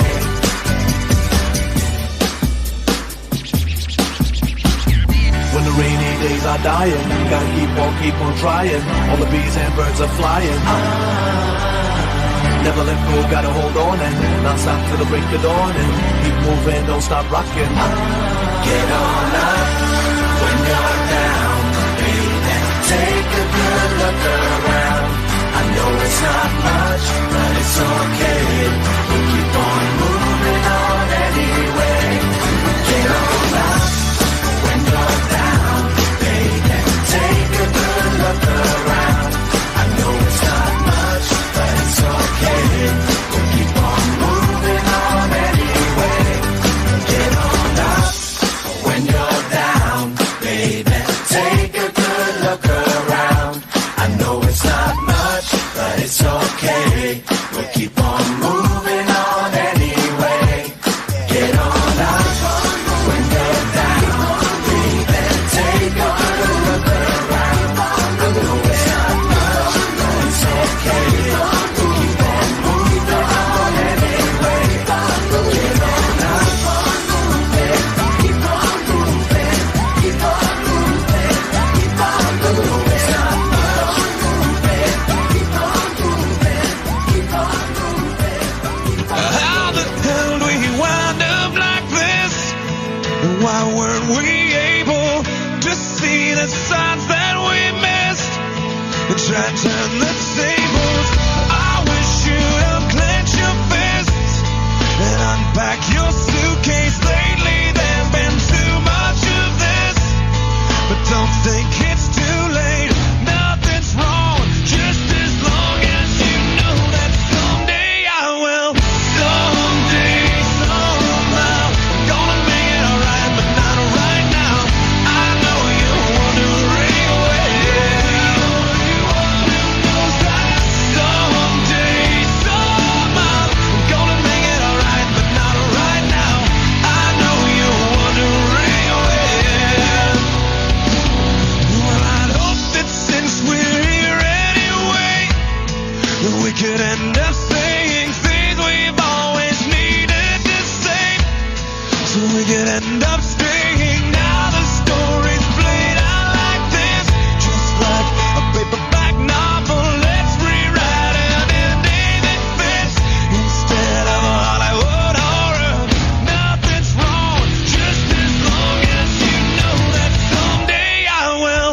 Someday, somehow, I'm gonna make it alright, but not right now. I know you're wondering where.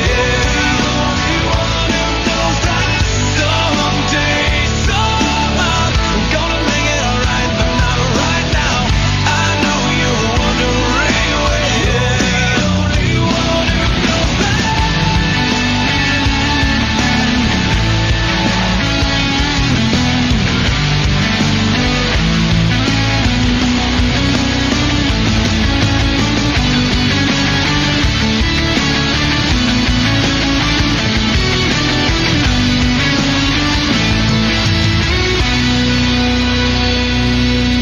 How the hell do we wind up like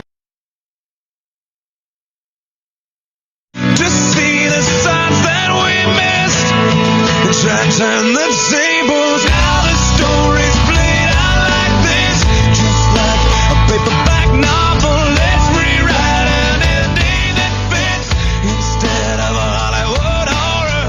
Nothing's wrong, just as long as you know that someday I will. Someday, somehow, I'm gonna make it alright, but not right now. I know you're wondering where. Only one who knows that. Someday,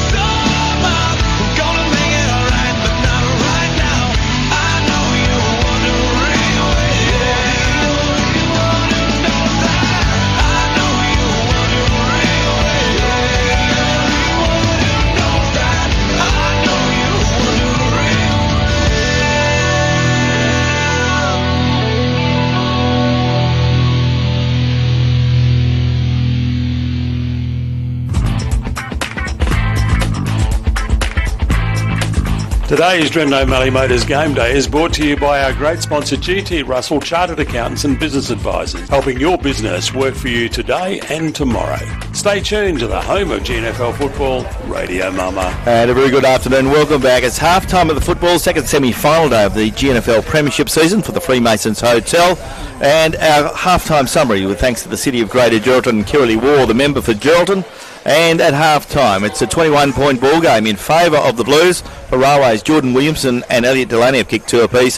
Jace Price 1, Kieran Kavanagh 1, Tristan Simpson 1. For Chapman Valley, Jaden Schofield has kicked 3, Kane Simpson's kicked 1. For his thoughts on the first half, Peter Bucket Keefe. Well, about to throw it up in a second, but Railways were on fire that quarter, and Chapman Valley went to sleep a bit.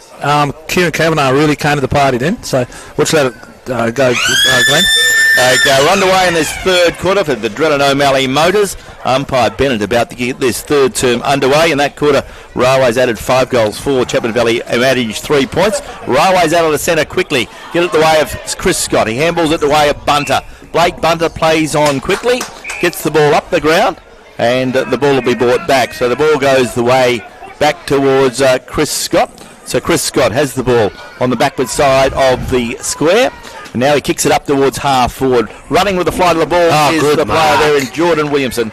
And Jordan Williamson's taken a good strong mark, as Peter mentioned. And Jordan's kicked a couple of goals this afternoon. Can he get his third and get Railways on the up and up? They already lead by 21 points at half time. So the wall with Jordan now. Jordan Williamson to shoot on goal at the southern end. So an important kick. So can he stretch the lead straight away in the opening 45 seconds? Distance won't be a problem. So Jordan Williamson to shoot on goal. Breeze still now, pretty quiet, mild conditions, beautiful conditions for football. Second semi-final day. There goes Williamson's kick. Looks pretty good off the boot, but it fades away to the right-hand side, and 1 point only on the scoreboard for Cube. We can see that Railways are 7 goals, 10-52. They lead Chapman Valley 4-6-30. Dren O'Malley Motors, Ron, John, Rachel and all the team, good afternoon. Have been supporting us right throughout the seasons, 11 or 12 seasons since we've been here on Radio Mama. They are the major sponsors of this particular quarter. The ball goes to ground, now picked up by Flynn Dillon. Kicks into Kimmy Schofield, goes to ground, play diving on top of it. Goes back the way now of a player in Kimberley. Down the line, and there he is, Blake Bunter. Wearing the helmet, Bunter knows what he needs to do with the footies. He sends it further afield, and the player is dealt with, and the ball will come back. Well, they played advantage, have they, down the line? The umpire says, yep, that's what they've done, and there's a goal, and the goal has gone the way of Jace Price.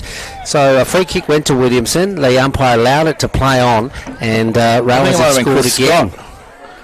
You reckon it was Jordan Williamson was the one that got the free kick, yeah. Geez, they want to get their skates on Chapman Valley. So Railways are taking it away. So Jace Price will give him that one?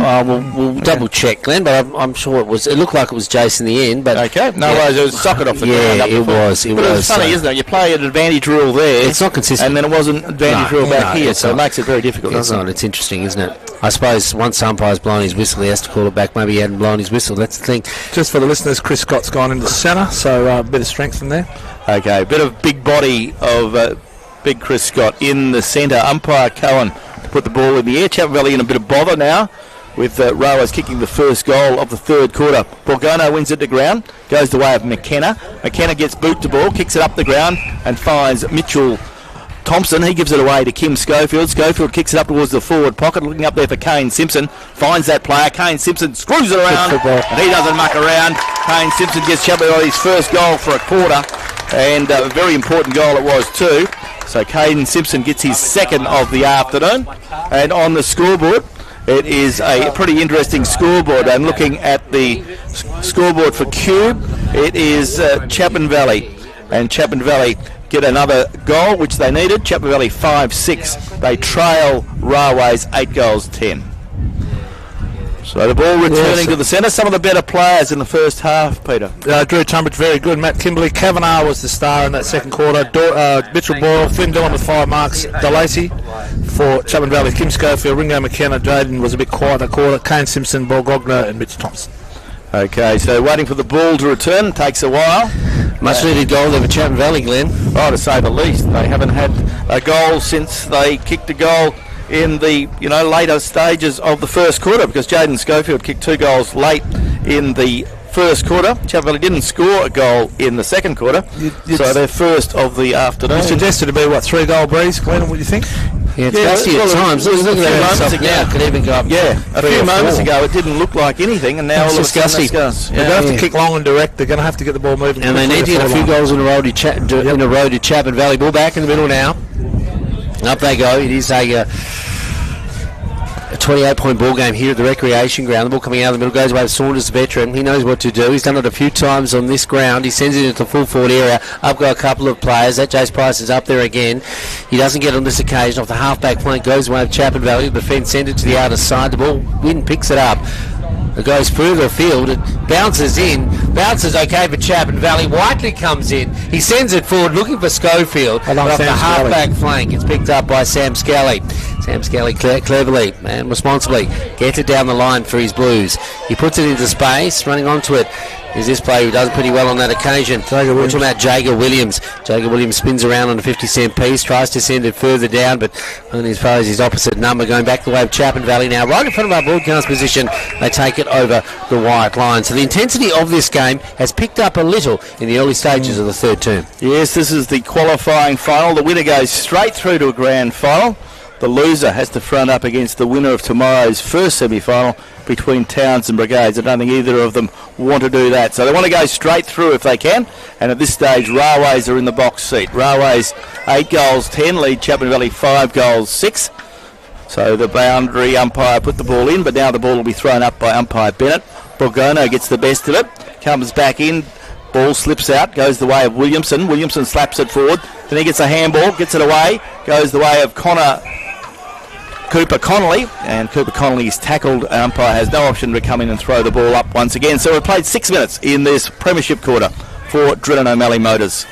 The ball's thrown up not far from my broadcast position in front of the big stand here at the recreation ground. The ball goes away with Jace Price, gets it now to Kimberley. Kimberley onto his boot for the Blues into the half-forward area, but there's Simpson, Bo Simpson.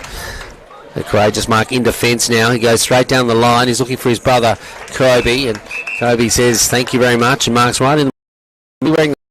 Sends it further afield into the half-forward area. Schofield was dealt with as he runs forward. The umpire says nothing in that.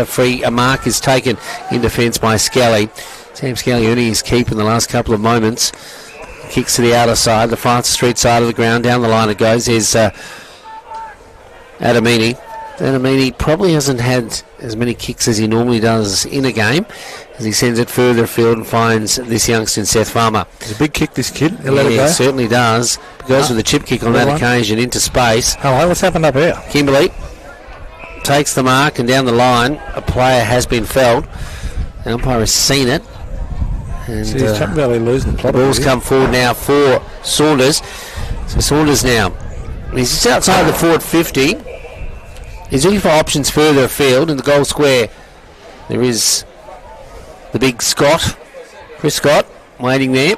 Can Kimberley make the difference? 50 metres. In fact, the ball has come right in and given back to Kimberley now. So Kimberley plays on now. Oh, the umpires and the players are confused as it comes back to Kimberley. How can it be there when it's not 50 metres? Well, it looks like it was up the ground. The free kick was paid where I think Saunders was felled, so to speak. And that's about where it was, where Kimberley is now. He goes further. If you're looking for Mitch Boyle, and geez, he cleverly marks. Now Mitch Boyle will have a shot on goal. So suddenly things have gone a bit of a awry for Chapman Valley, Glenn. Yeah, no, they certainly didn't know what was going on. I don't think any of us did, but they should have matched up on Mitchell Boyle. He's not the sort of player you let drift into the forward 50. And Mitchell Boyle is now some 30 metres out on a 45-degree angle. Mitchell Boyle hasn't kicked a goal this afternoon, and he has an opportunity to kick his first of the day and put the pressure right back on Chapman Valley if it wasn't before. There goes the kick right across the face of goal, out of bounds, though it was marked prior to going out of bounds. So Jaden Thompson was that player, and Jaden Thompson goes right across the face of goal, fires Bo Simpson. Bo Simpson doesn't mind going straight up the ground, finds Whitley. Ewan Whitley on half back. So Chapman Valley trying to work the ball up the ground. Looking up there for paper talk. He hasn't travelled the ball all day. Ball comes the way of Tristan Simpson. He runs through traffic like there's nobody there. Gets it out towards Jager Williams. Jager Williams gives the handball away. Back towards Tristan Simpson. He breaks the kick. Gives it away to Flynn Dillon. Dillon kicks it up towards full forward. And out running with the ball. And marking it is Chris Scott. Chris has the opportunity to kick his first of the afternoon. So Chris Scott is 40 metres out. Kicking towards the southern end. So Chris Scott has an opportunity. He's come onto the ball in this quarter and has an opportunity to kick his first of the afternoon. So Chapman Valley in a bit of bother as Chris Scott, very good noted goal scorer, has an opportunity to kick his first of the afternoon. And another one for the Blues. There goes Scott's kick. Looks pretty good off the boot. He's got a good goal. That's his first, and it is Railway's ninth. Railways go to 9 goals 10, which is 64. They lead Chapman Valley 5-6-36 on the Lucas scoreboard. And a very good goal there to Chris Scott, and the margin starts stretching for Chapman Valley. Yeah, the script has changed somewhat, Peter. Excuse me, that's good. Okay. Peter Bucket-Keefe under the allergy at the moment. Allergy. You feel like Chapman Valley has to do something like kick the ball long, out into dirty ball, bring Jaden up into the centre, kick the ball out. Dirty ball, Pete. What's dirty ball? Dirty ball, kick the ball out in the open and let the players run onto it. Kane Simpson, etc. Kick the ball long, kick it out in the open, let them run onto it. So that, they don't have to be precise, because at the moment they're getting beaten. Yeah, 64 plays 30. It's a 34-point ball game, and it really has blown out in favour of the Railway side in the middle stages of this, the third term. Actually, 10.5 minutes gone in the third term. Can they peg their way back? Chapman Valley, Jane Schofield, so too Kim Schofield have gone out of the game. Also, Paper Talk has had much of the ball this afternoon. So some of the main players. Simpson too. That's Kane Simpson. Was dangerous early, but there's Schofield now. That's Kim Schofield. Nice kick into the full forward area. But there's Delaney playing up forward, playing up back. Elliot Delaney. He knows where the ball is, that's for sure. He kicks it out toward our broadcast position in front of the traditional grandstand here, the historic grandstand at the recreation ground. Goes by Jamie Huggins. He's quickly set up, caught in possession. That's Jaden Schofield. You know when you tackle and Schofield puts it on you, sends it into the half-forward area, looking for Simpson, goes over the back of a couple of players, goes away now of Chapman Valley, they send it inboard. A sneaky goal here would be timely for the Royals, but alas, it isn't to be. The ball coming out of defence now for Railways. Kim Schofield switches play, goes away of Thompson. Ringo. Thompson now, he plays on now into the half-forward area. He's looking for that player in Simpson again, and Kane Simpson, he's got a couple to beat. He's working hard in front of the scoreboard, or below the scoreboard here at the recreation ground. He gets it finally after 3 attempts, sends it inboard, goes away of a teammate who shoots on goal. That's Omade, and that would have been a classy goal and a much-needed goal, but it goes across the face of the White Sticks and out on the full. Delaney to bring the ball back in. Time ticking by in this third quarter. The premiership quarter for Drennan O'Malley Motors on Radio Mama, your home of GNFL footy. We're your home of finals footy. This is the second semi-final, the qualifying final. So the winner today goes into the grand final. Tomorrow we'll be at WA Country Builders Stadium for the elimination final. The loser tomorrow between Railways and Towns calls it a day for 2025. The winner gets a chance to play on in the preliminary final. Ball to be brought back in by the Blues. There goes the kick from Elliot Delaney up towards centre wing. Whistle on play. And a player was held somewhere. Borgogna's got a free kick. Borgogna was shepherded out of it. So Daniel Borgogna has the ball. Borgogna. There goes his kick. Short pass. Nobody home for Chapman Valley. It's not happening for Chapman Valley. Ben Saunders is there. And Ben Saunders is a happening thing at the moment. Yeah, the decision-making of Chapman Valley is gone a little bit south, that's for sure. It's picked up now by Saunders. Saunders goes further afield and looking for that player in Boyle. Doesn't meet the intended target, but Boyle doesn't give up. He goes for second and third attempts at getting the ball.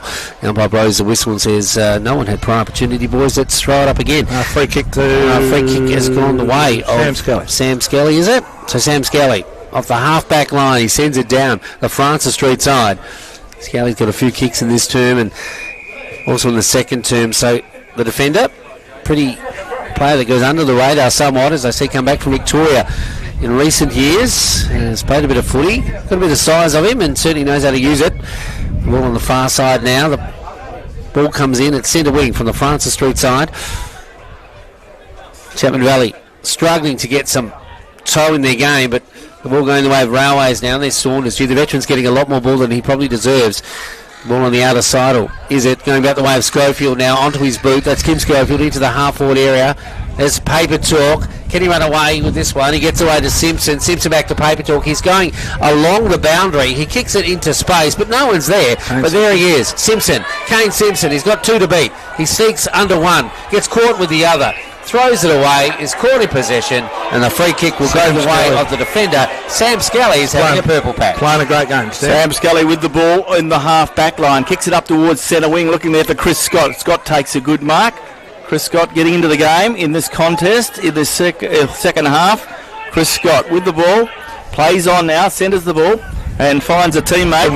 No, he doesn't. He finds Jaden Schofield running with the ball. Jaden Schofield from 50 metres sets off for home, and he's kicked another point. So on the scoreboard for Cube, it is Chapman Valley who get another minus score. Chapman Valley go to 37, so they're 5-7.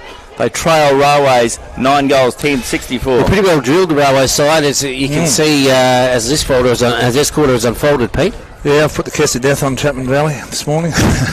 They just look the goods, don't they? Like they're a bit rattled at Chapman Valley a little bit. The ball coming out of defence now, and Simpson intercedes to try and do something with it. He's got Jaden Schofield helping him, and there's Scally again. He's the man that certainly is making an impact in defence as Chapman Valley throw everything but the kitchen sink at the forward line for their side to try and get another score on the board. They desperately need another score. They trail on the scoreboard 37-64 with 15 and a half minutes gone in this, the third term, thanks to Drennan O'Malley Motors. Ball comes back into play. Railways, Mitchell Boyle gets a handball away, goes the way of player in Matthew Kimberley, who's tackled high. So Matty will get the free kick, plays on back towards the player there in Mitchell Boyle. He gets a handball out, looking out there for the hard-running player in Darcy Rowe. Darcy Rowe gets a handball away in the nick of time. Goes the way of Seth Farmer. Picked up now by Kieran Kavanagh. He kicks it the way of Jace Price. Jace Price marks. Play on's the call. And umpire said he didn't hold the ball long enough. I thought that was a mark. Jace Price a little bit hard done by then, I reckon. Yeah, well, it must have been touched because he must have... they must have heard it because we didn't. And the ball we thrown up on half forward. G. Kavanagh's having a great game, isn't he? Yes, it's been very good. A great second quarter. Ball comes out, comes the way of Bo Simpson. He picks the ball up, puts it on his boot, screws it around the corner, finds Sam Solomon. Solomon looking for some movement, gets a pass, goes the way of Cooper Omadai. Took a while to put a handle on it. Gets it the way of Ringo McKenna. Ringo McKenna in the centre of the ground. Big kick up towards half forward, looking again for that man. And a good mark taken by Jaden Schofield. Jaden Schofield having a good game. He's kicked 3 goals. He's going to run around here. No. Jaden Schofield runs straight towards the Mayo, plays on, gets a kick forward, looking up there for a teammate, but the ball slapped away from him by the Railways defence, who did well. Goes the way of Matty Kimberley, and Matty Kimberley gets a high tackle. So Chapman Valley must have to do some practicing, I think, about where they tackle people, as Railways get clear through Matt Kimberley. Gets the way of Elliot Delaney. Delaney kicks it back, but he's picked out the wrong man, and he picked out Schofield. Unselfish pass. Picks the ball and finds the big man himself.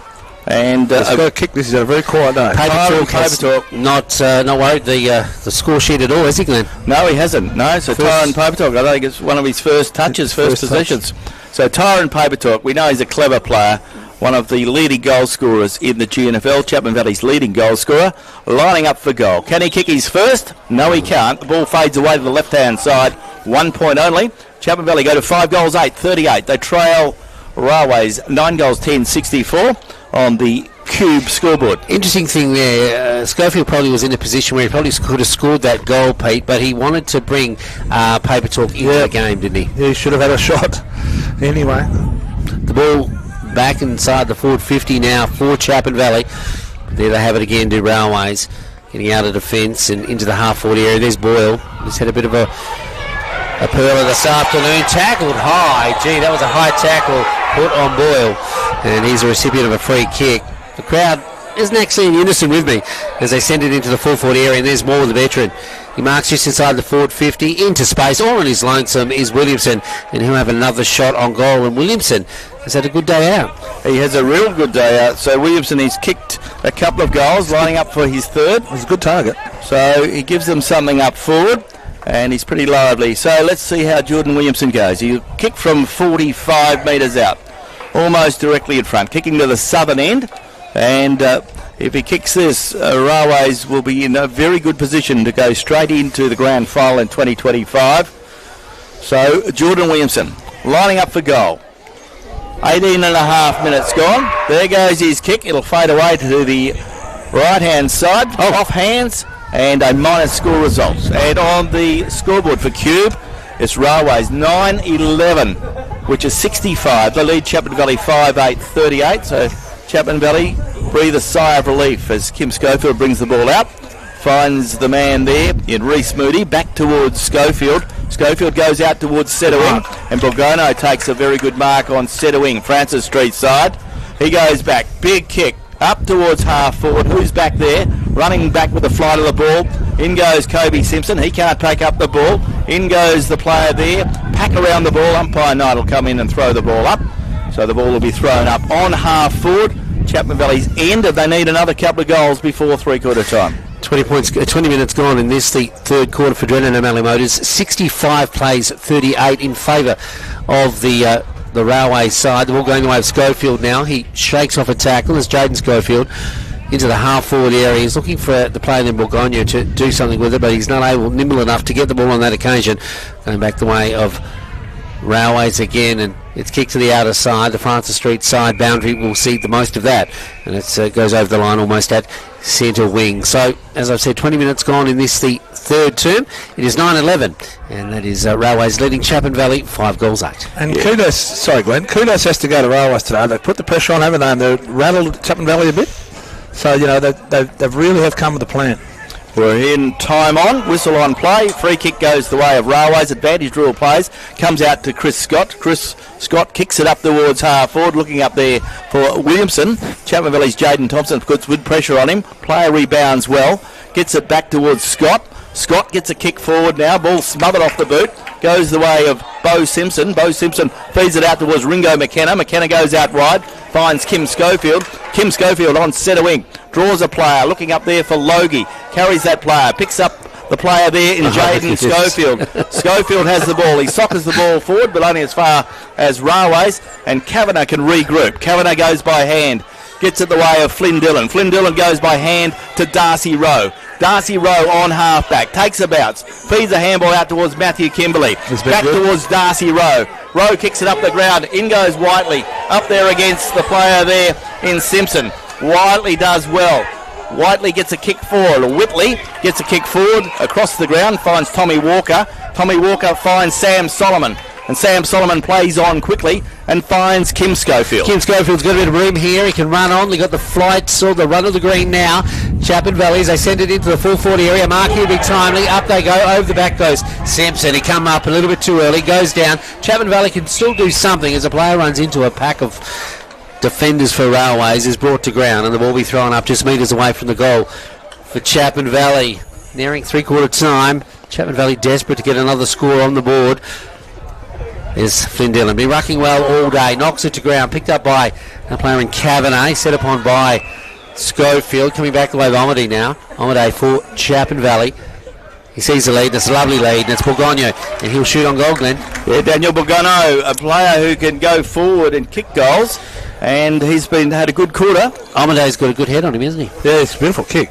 So let's see how he goes. The big man to kick on goal, an important kick. Chapman Valley have only kicked one goal in this quarter, so they've been very, very limited to their opportunity. They kicked one goal too, and Railways have kicked some 2 goals too. Can Borgono get another goal? An important one as we head towards three-quarter time. Kick looks very good off the nice. That's a beautiful goal.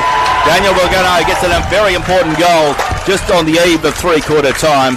And on the scoreboard for Cube, Chapman Valley go to 6-8. They trail Railways 9-11, so Chapman Valley get a much-needed goal in the death knocks of this third term. Yeah, Kim Schofield on the far side of the oval on the Francis Street side had a bit of space and he thought about what he wanted to do with the ball.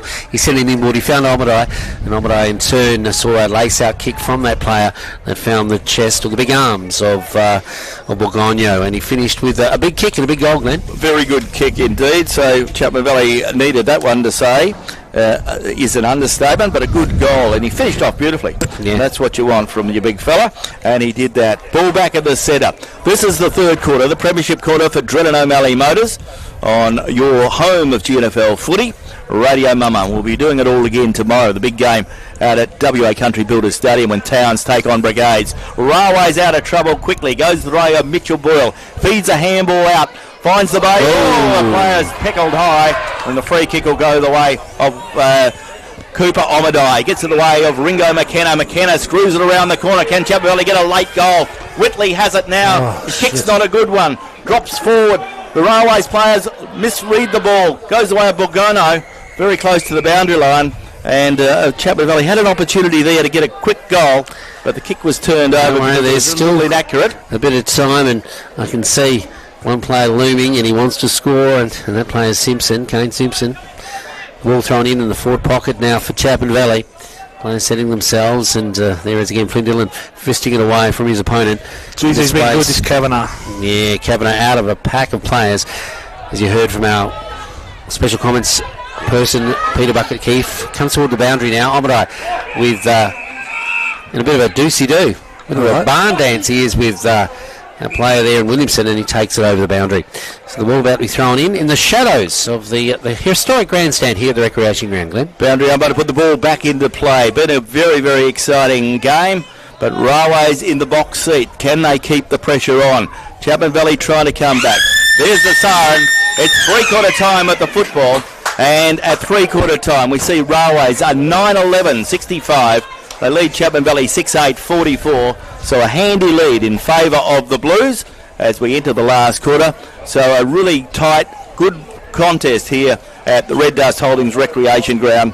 So it is a very, very interesting game and a really good contest here at the Recreation Ground. 21 points the margin, and a very, very good situation for Railways to be in as we head towards the last quarter. Looking at the score at three-quarter time, it is Railways 9-11-65. They lead Chapman Valley 6-8-44. And you're tuned to Radio Mama, your home of finals football. Today's Drennan O'Malley Motors Game Day is brought to you by our sponsor, Melissa Price, your local member for the Seat of Durack. Stay tuned to the home of GNFL football, Radio Mama. Pour me another drink, 'cause I don't wanna feel a thing no more, hell no. I just wanna sip it till the pain wears off. Pour me another round. Line 'em up and knock 'em down. Two more, let's go, 'cause I ain't never heard like this before. Don't wanna think about her or wear a ring without her. Don't wanna hit the karaoke bar, can't sing without her. So make them drinks strong, 'cause brother, she's gone. And if I'm ever gonna move on, I'ma need some whiskey glasses, 'cause I don't wanna see the truth. She's probably making out on the couch right now with someone new. Yeah, I'ma need some whiskey glasses if I'm gonna make it through. If I'ma be single, I'ma need a double shot of that heartbreak blues and see the world through whiskey glasses. See the world through whiskey glasses.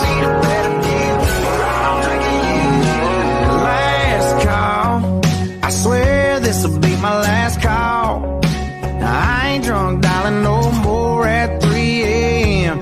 Mr. Bartender, hit me again. Don't wanna think about it. Our Drennan O'Malley Motors Game Day is supported by our sponsor, Skinner's Restaurant and Cafe.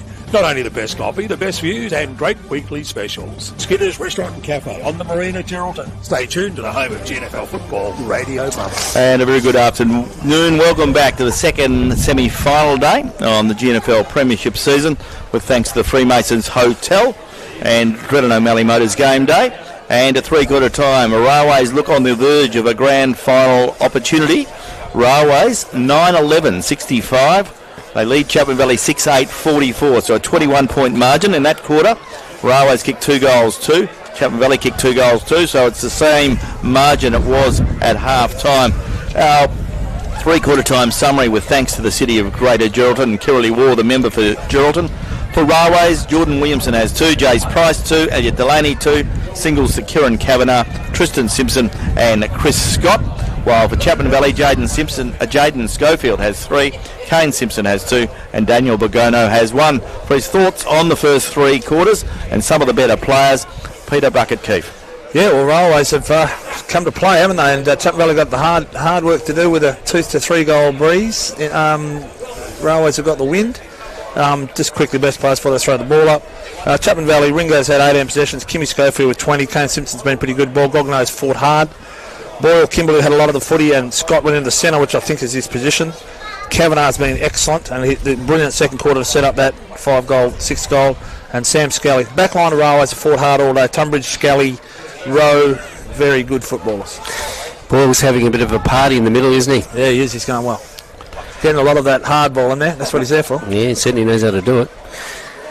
They're going to have to really, really drive hard. To call all the action in the final term of the second semi-final, Mr. Football Glenbarton. Yeah, the final term with thanks to GT Russell Chartered Accountants. Umpire Cowan about to get the game underway. Umpire Bennett telling the kids at the city end, just in front of the club rooms, to get it back over the fence. So there's a heap of kids, which is great to see. That's what we want. Lots of kids having fun at the finals footy, which they are. What a beautiful day it has been. And we'll repeat it again tomorrow in the elimination final. And there's no tomorrow for the loser of tomorrow's game between Towns and Brigades. And that game, you'll hear all the action on Radio Mama from around 2:40 tomorrow afternoon when the first bounce gets underway. How are you going, Graham, with the Valley? You all right? Yeah, all good. So the ball is in the centre, and umpire Cowan puts it up, and the big fellas go at it. No one gets a decisive knock. In goes the player there in the player in Dillon, but is socket forward by Borgogno, goes the way of Tunbridge. Tunbridge gets a short pass, won't be 15 metres, so he put his teammate under a fair bit of pressure there, and the free kick will go the way of Flynn Dillon. So Flynn Dillon gets the free kick on centre wing. He goes by hand to Chris Scott. Chris Scott runs himself with a big kick up towards half forward, looking there for Jesse Moore. Moore couldn't handle it. Ball comes to the ground, goes the way of the player who's had the ball held to him, and umpire Bennett will come in and throw the ball up on half forward. The player was Ringo McKenna, and the ball has now been taken away from that passage of play and thrown up once again. The shadow starting to grow here at the recreation ground. The breeze still favouring the Augusta Street end, the end to which Railways are kicking. Chapman Valley didn't use the breeze too much, but it's an interesting breeze because it's coming slightly across the ground from south-easterly direction, so not directly favouring the ends as such, but if there is any breeze to favour an end, it is that end. The ball coming out of a passage of play now going the way of that player in Scott. Scott now loses possession, but tends to take the play a little bit too late. The umpire let the game go on. Coming the way now of Kavanagh. Kavanagh returned to Kimberley. Kimberley fists the ball away, but to no one does it go. It sees a bit of green grass here as it goes away of Flynn Dillon. Flynn Dillon probably one of the best players on the park again this afternoon. He's got the honours over Begonia, one would think. He's been rucking right around the ground. The ball goes toward the boundary. Kimberley accepts it as it comes inboard, and it was that way in Flynn Dillon, but there is Chris Scott. He's got 2 to beat, and he's swung around like he's going around the ring rosy, but the ball spills free, goes forward again, and a bit of a pack develops. So the sting a little has gone out of this game, Pete. Yeah, Chris Scott's up to 14 possessions. Since he came into the centre in the last quarter and a half, he's had some impact. And Chapman Valley have to fight hard here. This final term with thanks to GT Russell Chartered Accountants. Umpire says the player must have some blood on him, and that's Omadai, Cooper Omadai. So Omadai comes off, and Tommy War goes back on. So that player will go and get that blood removed or stopped as the ball comes the way of Chris Scott. He gets a handball away, goes the way of Kavanagh. Kavanagh goes in, so too does a Chapman Valley player. Player gets slung, umpire right on the right spot to come in and throw the ball up again. So Railways in the box seat to take out a chance to win the grand final. A whistle on play, and a free kick will go the way of Borgogno, who's I think is probably broken even with Flynn Dillon today. There goes the way of Tommy Walker. Tommy Walker feeds a handball out, puts his teammate under pressure. He goes Elliot Delaney. Delaney has the ball, breaks the tackle, gets a big kick up towards goals, but there's nobody home for Railways, and Bo Simpson is there and off hands and through for a minus line of score. defence, he takes it through for the minor score, as Glenn just mentioned. Bo Simpson has had a regular season. Good to see him back in the Royals colours. He sends it down the ground. Best for them this afternoon probably has been this fella. That is the captain, Ringo McKenna. He never gives up. He sends it to the other side looking for Schofield, who has started like a German train. Actually has been taken out of the game somewhat, and hasn't been much of an impact since, say, halfway into the second term. I think there has been too many passengers from Chapman Valley, whereas the whole back line for Railways has played well, and there's been too few. Yeah, as we've said umpteenth times, they are a drilled side and they stick to their drills, that's for sure. Chapman Valley relying on too many individuals like this one in McKenna. He sends it forward, marked now by Ulrich. Doesn't do a lot, but he hasn't done a lot wrong today. No, he just does the simple stuff, and he does it well, does young Ulrich. His dad was a good player too for the Railway Football Club. Sent it into the half-forward area, picked up by Schofield now on half-back. He switches play into the middle, finds Whitley. Whitley's got to look down the line to see who's there. He gives it away to Schofield, says, "Give it to me, my mate," and sends it further afield. He's looking for Simpson, but it bounces in front of him, then behind him, and there he is again. The player in Ulrich, but a beautiful tackle put on him by the youngster in Simpson. And now Simpson will have a shot on goal. So, Glenn, he turned something into nothing there, didn't he? He did. That's the sort of player he is. He's an opportunist. Beautiful bit of play from the young man. So, Kane Simpson, he's one player that can certainly hold his head up with his performance this afternoon. Been very, very lively. And when he's putting good tackles on like that, he's leading the way for his team. So, Kane Simpson, he's kicked 2 this afternoon. Can he get a much-needed third goal for himself? No, he can't. Off the side and through for a minus score. And on the Lucas scoreboard, Chapman Valley go to 6 goals, 9. They trail Railways 9 goals, 12. Chapman Valley need to lock it in. They need to return the favour and get a goal very, very quickly. G.T. Russell, Chartered Accountants, bringing you this, the third term. Of course, Grant Russell, he is an important part of the Railways machine. He looks after the boys, running them in and making sure that they're prepared for the games. And he's certainly doing that again today. The ball goes down the line, down the ground again from the big ruckman in Flindell, and he puts it into the middle of the ground. But there's only Chapman Valley's Borgogno there. He gets it to McKenna. McKenna in turn puts it into space. He's looking for Simpson, Kobe Simpson, but Scally's there to spoil the party. So too was Ulrich. Ulrich for Railways. Gets out of jail, or does he? He puts it the ball down just inside the forward 50. Running onto it is Jace Price, but there's Ringo McKenna. He says thanks very much. Puts it onto his boot. Puts it into space. Now Chapman Valley can probably do something here as the ball goes the way of the player in Tom Walker. He spins around, shoots on goal, and that was a much needed goal from Tom Waugh. Yeah, very much needed goal to say the least, and Tom Waugh found a bit of space, took his time. Chapman Valley were working up to that, and they needed that Ringo one. McKenna, Glenn. Yeah, another good performance from Ringo. As we look at the scoreboard for Luca, it is Railways 9, 12, 66. So Chapman Valley have kicked 1 goal, 1 in this term, and Railways have kicked 1. We're only 6.5 minutes into this final term, the GT Russell Chartered Accountants term, on Radio Mama, your home of GNFL finals footy. And what a good game it's been. Ringo's had 4 good quarters. He never stops, and he does all the hard stuff, doesn't he? He certainly does.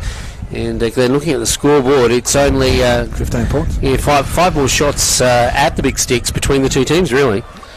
Oh, there's still plenty of time if Chapman Valley are good enough, but Railways have been good. The ball comes the way of Mitchell Thompson, goes back towards his teammate there, goes the way of Skimp Schofield, goes the way of Forrester. Forrester gets boot the ball, kicks it up towards the teeth of goal. Ball runs backwards, bounces backwards, goes the way of Ryan Forrester, feeds it out towards the player there in Schofield, and whistle on play. Schofield was dealt with, and Schofield will get the free kick in the centre of the ground. Yeah, 19 points as Schofield takes the free kick. He's looking into space, and there's Whitley there. An uncanny player, Whitley, gets around the man on the mark, and that is Kimberley. A nice big high kick into the full forward area. Up they go. No one can take the mark at the base of the ball. Base of the passage of play is player there for Railways, who gets it out of danger, but there's Whitley again. Whitley sends it back into whence it came. Back it goes to Railways.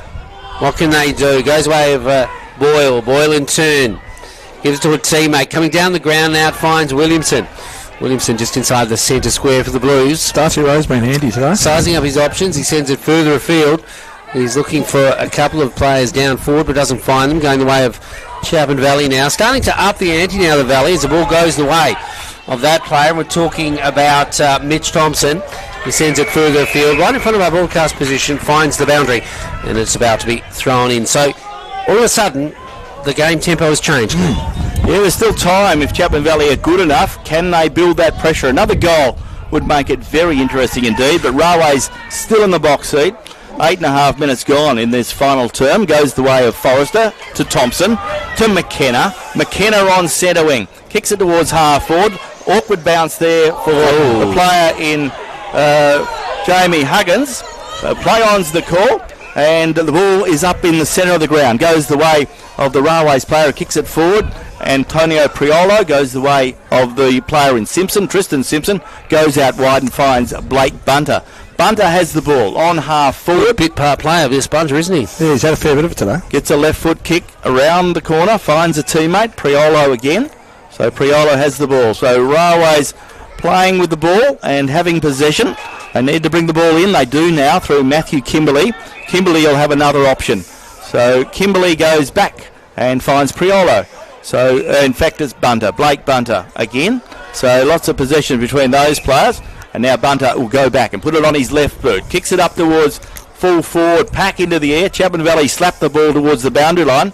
Goes the way of Railways. And the ball goes out of bounds just in front of the Lucas scoreboard, which reads Railways 9-12-66, lead Chapman Valley 7-9-51. It's hard to believe it's 15 points, isn't it? You know, the fellow Railways have had the ascendancy all day. So Chapman Valley, a couple of good passages of play, and they're right back in this game. The ball coming out of defence now from the player there in Simpson. I was almost going to go to Simpson, but Moore had other ideas. A beautiful tackle put on him by Kobe Simpson. Gee, he almost caught in possession. The umpire let him go on. The ball down. He certainly did. So the umpire a little bit later on the scene there. The ball about to be thrown up, and the crowd certainly showing their dissatisfaction of that decision or non-decision. The ball coming out of the passage of play, going the way of Kristen Simpson. He sends it further afield, but goes to his cousin. He plays for the opposition. He sends it further afield as Kane Simpson and finds this player. I think he might be the biggest possession getter on the park. He is. And that is Ringo McKenna. Ringo McKenna now, backward to centre square. He sends it to the outer side. Looking for the player that's come right down the ground to get a touch, and that is paper talk. There's way of Schofield. It's Jaden Schofield. The boundary looms, but Railway's trying to keep it in. I'm out the way of Simpson now. Simpson turned to Kimberley. Kimberley kicks it further down the line. A beautiful fist away by the defender for Chapman Valley. Ensures that it doesn't meet the intended target. A bit of a that's got to be holding the ball. You can't lay over it. All they need is a spark. Chapman Valley, if they get a spark, something. Glenn, you were rewarded for that call. Robert Bennett and I think the same when it comes to footy. The ball goes the way of the Railways Chapman Valley ruckman, and that's Borgono. Borgono gets a big kick forward. Beautifully knocked down towards the Mitchell Thompson. Could have done it better. Gives it away of Reece Moody. Moody kicks it towards full forward. Good boy. And there's the man, Jaden Schofield, with the ball. Jaden Schofield is marked 35 to 40 metres out on a 45 degree angle. That little passage of play with Mitch Thompson was special. He's a very clever player, is Mitch Thompson. So let's see how Schofield could go. He was very red hot early. 3 goals in the first quarter. He's going to hang it out to the right here. Can he get a goal? The breeze is an awkward one, but he's a clever player. He's had plenty of shots at goals here at Railways. There goes his kick. He's let it go the other way, and the ball goes out of bounds on the full, and the ball will be brought back in by the Blues defence. So Chapman Valley let Railways off the hook. 66 plays 51. Glenn, 12 minutes gone in the final two. So the ball with the defender, and the Railways. Drew Tunbridge goes with a short pass and finds Riley Evans. Just 15, one would think. Barely. Riley Evans plays on. Gets it up towards Flynn Dillon. Flynn Dillon has marked 50. Flynn Dillon. Well, that was an interesting one, wasn't it?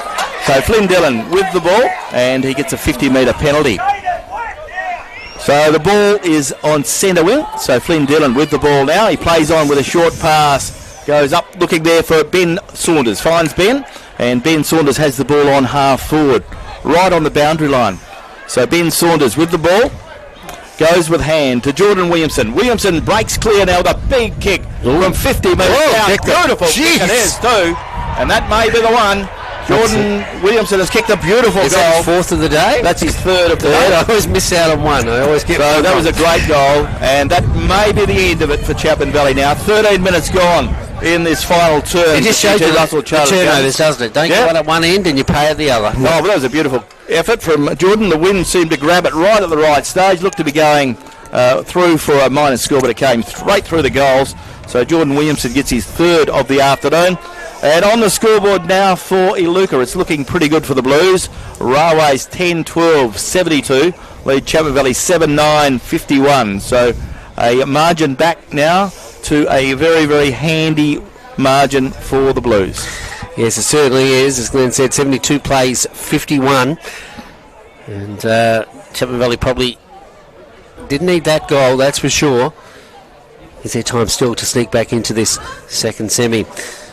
Flynn Dillon out in the middle. He's been good this afternoon, looking for Ditto. The player I'm talking about is a general, and it's Boyle.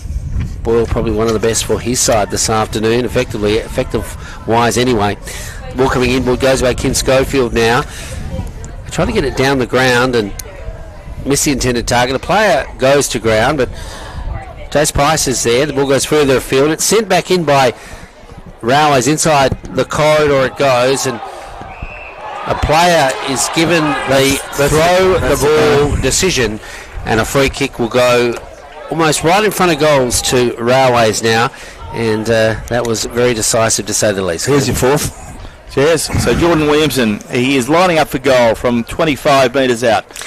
One of the better games I've seen Jordan play in recent times, because he's had a few injury woes.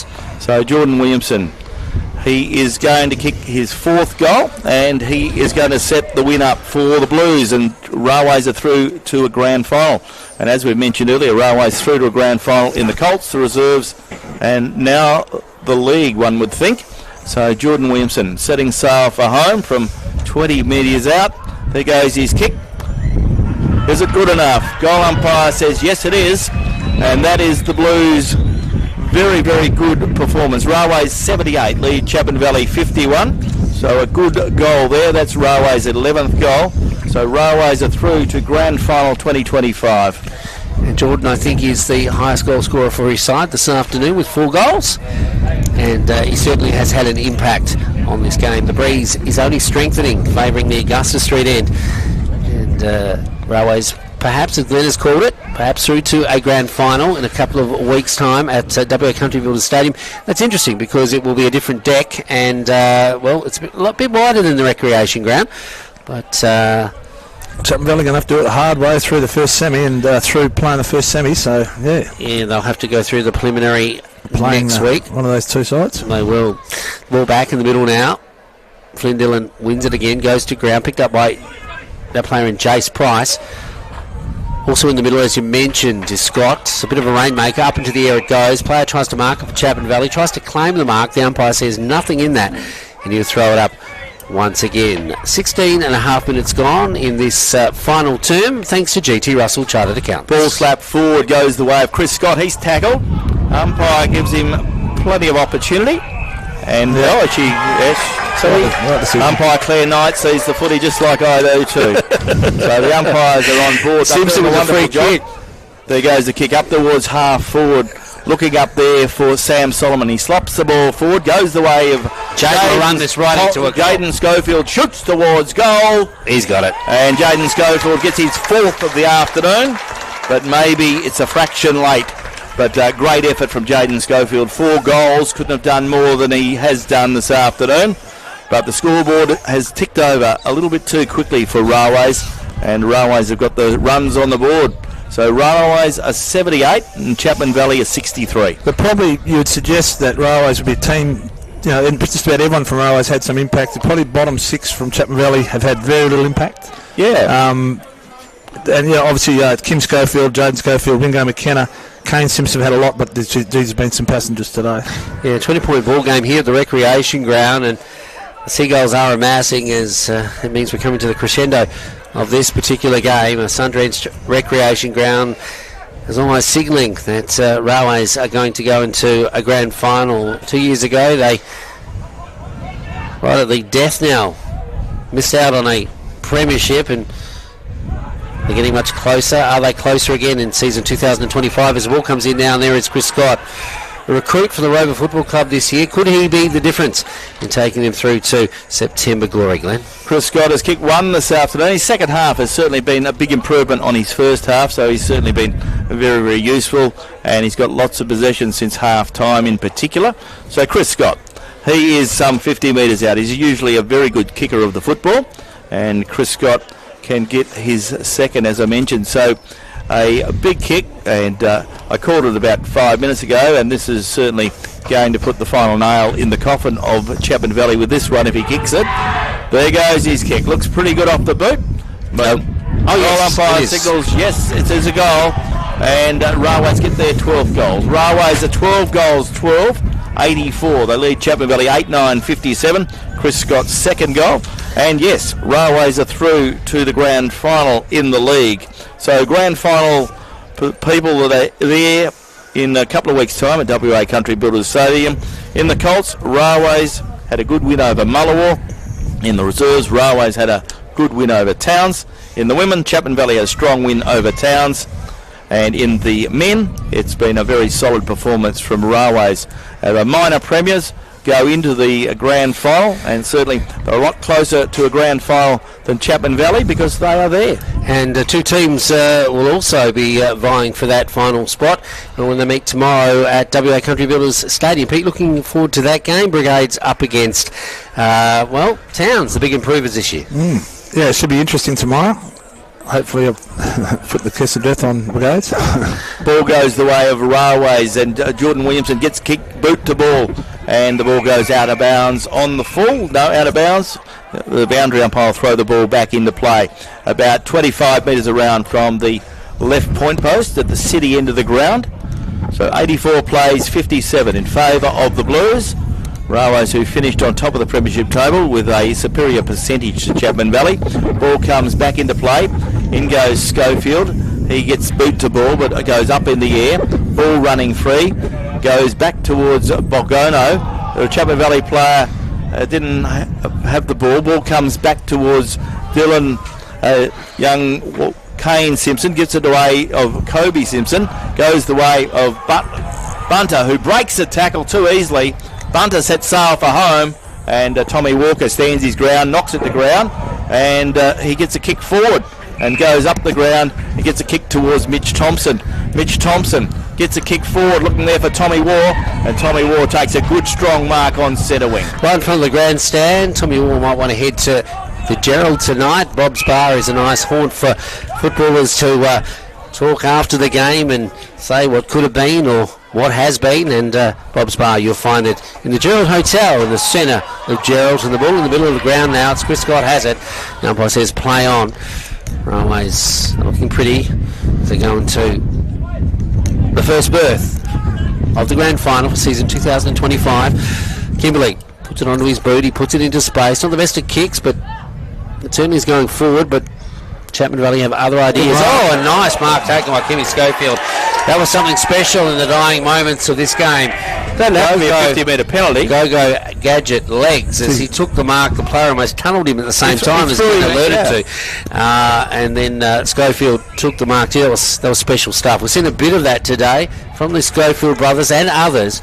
The ball going to Mitch Thompson now down the line. Chapman Valley playing out the game as it goes the way of the youngster there, and I'm talking about Jordan Logie. Logie is caught in possession, and a free kick will go the way now of his opposite number there in Riley Evans. Evans puts it on his left boot, kicks it up towards half forward, pack into the air, ball comes to ground, umpire letting it play. No player had prior opportunity, and the ball will be thrown up, and we'll see the ball thrown up on half forward. Time run out for Chapman Valley, 22.5 minutes gone. And of course we're talking about the S. Trent communication stop clock here at Railways as the ball comes out of play. Comes up towards half forward. A good mark taken there by Tunbridge. Tunbridge plays on quickly, gets another short pass and finds that player who's been useful too this afternoon. He's a bit part player, isn't he? Yeah, he does his job. Price. He does do his job. He's got good skills, and he pops up just when you need him at times. And he's going to have a shot on goal. He's going to be just inside 50 when he gets onto this one, or just on 50. He's got a breeze at his back, kicking toward the Augusta Street end. Time ticking away, 23 and a half minutes gone, or 23 minutes gone, I should say, in the final term. It's going to drop short, is it? Up they go into the air, and Tommy Walker. Now it's Munster's opposite number there, and Scally going back to Solomon now on the half-back line. He sends it further afield. He's been good this morning. Yeah, he has. And he's been good this afternoon off the half-back line. We're talking about Tunbridge to the outer side. Scott, things are really slowed down to almost snail pace now as the time ticks away and Railways can see themselves running out on that day in September. Some ball comes back now to this player in Scott. Scott looking into the sun, though, one would think. He's decided he's going to just bomb it away. Player running through to try and pick it up is Kavanagh. He was going to try and take a bit of a screamer, but he's a little bit too late. The ball spills free, goes away with Schofield. Schofield into space, or is he? Going back the way now, but teammate, Begogno. He sends it further afield, down the line it goes. Schofield chased it through and over the white line. So tomorrow, Glenn, we have to get set to do it all again. Yes, looking forward to big games tomorrow, as they have been today in the first semi-finals. In the Colts, Brigades play Towns. That game getting underway at 9:15. And the reserves at 11 o'clock. Chapman Valley play Brigades. In the league, Towns play Brigades, and in the women, Brigades play Railways. And there we have it. Siren, it's full time in the second semi-final, and Railways are through to a grand final berth. Chapman Valley, if they're going to get there, have to do it the hard way. So they've got a big work ahead of them over the next few weeks, because neither of these sides really wanted to play Towns or Brigades and do it the hard way. Railways are there. Railways 12-12-84. They've defeated Chapman Valley 8-9-57. And you're tuned to Radio Mama, your home of GNFL football.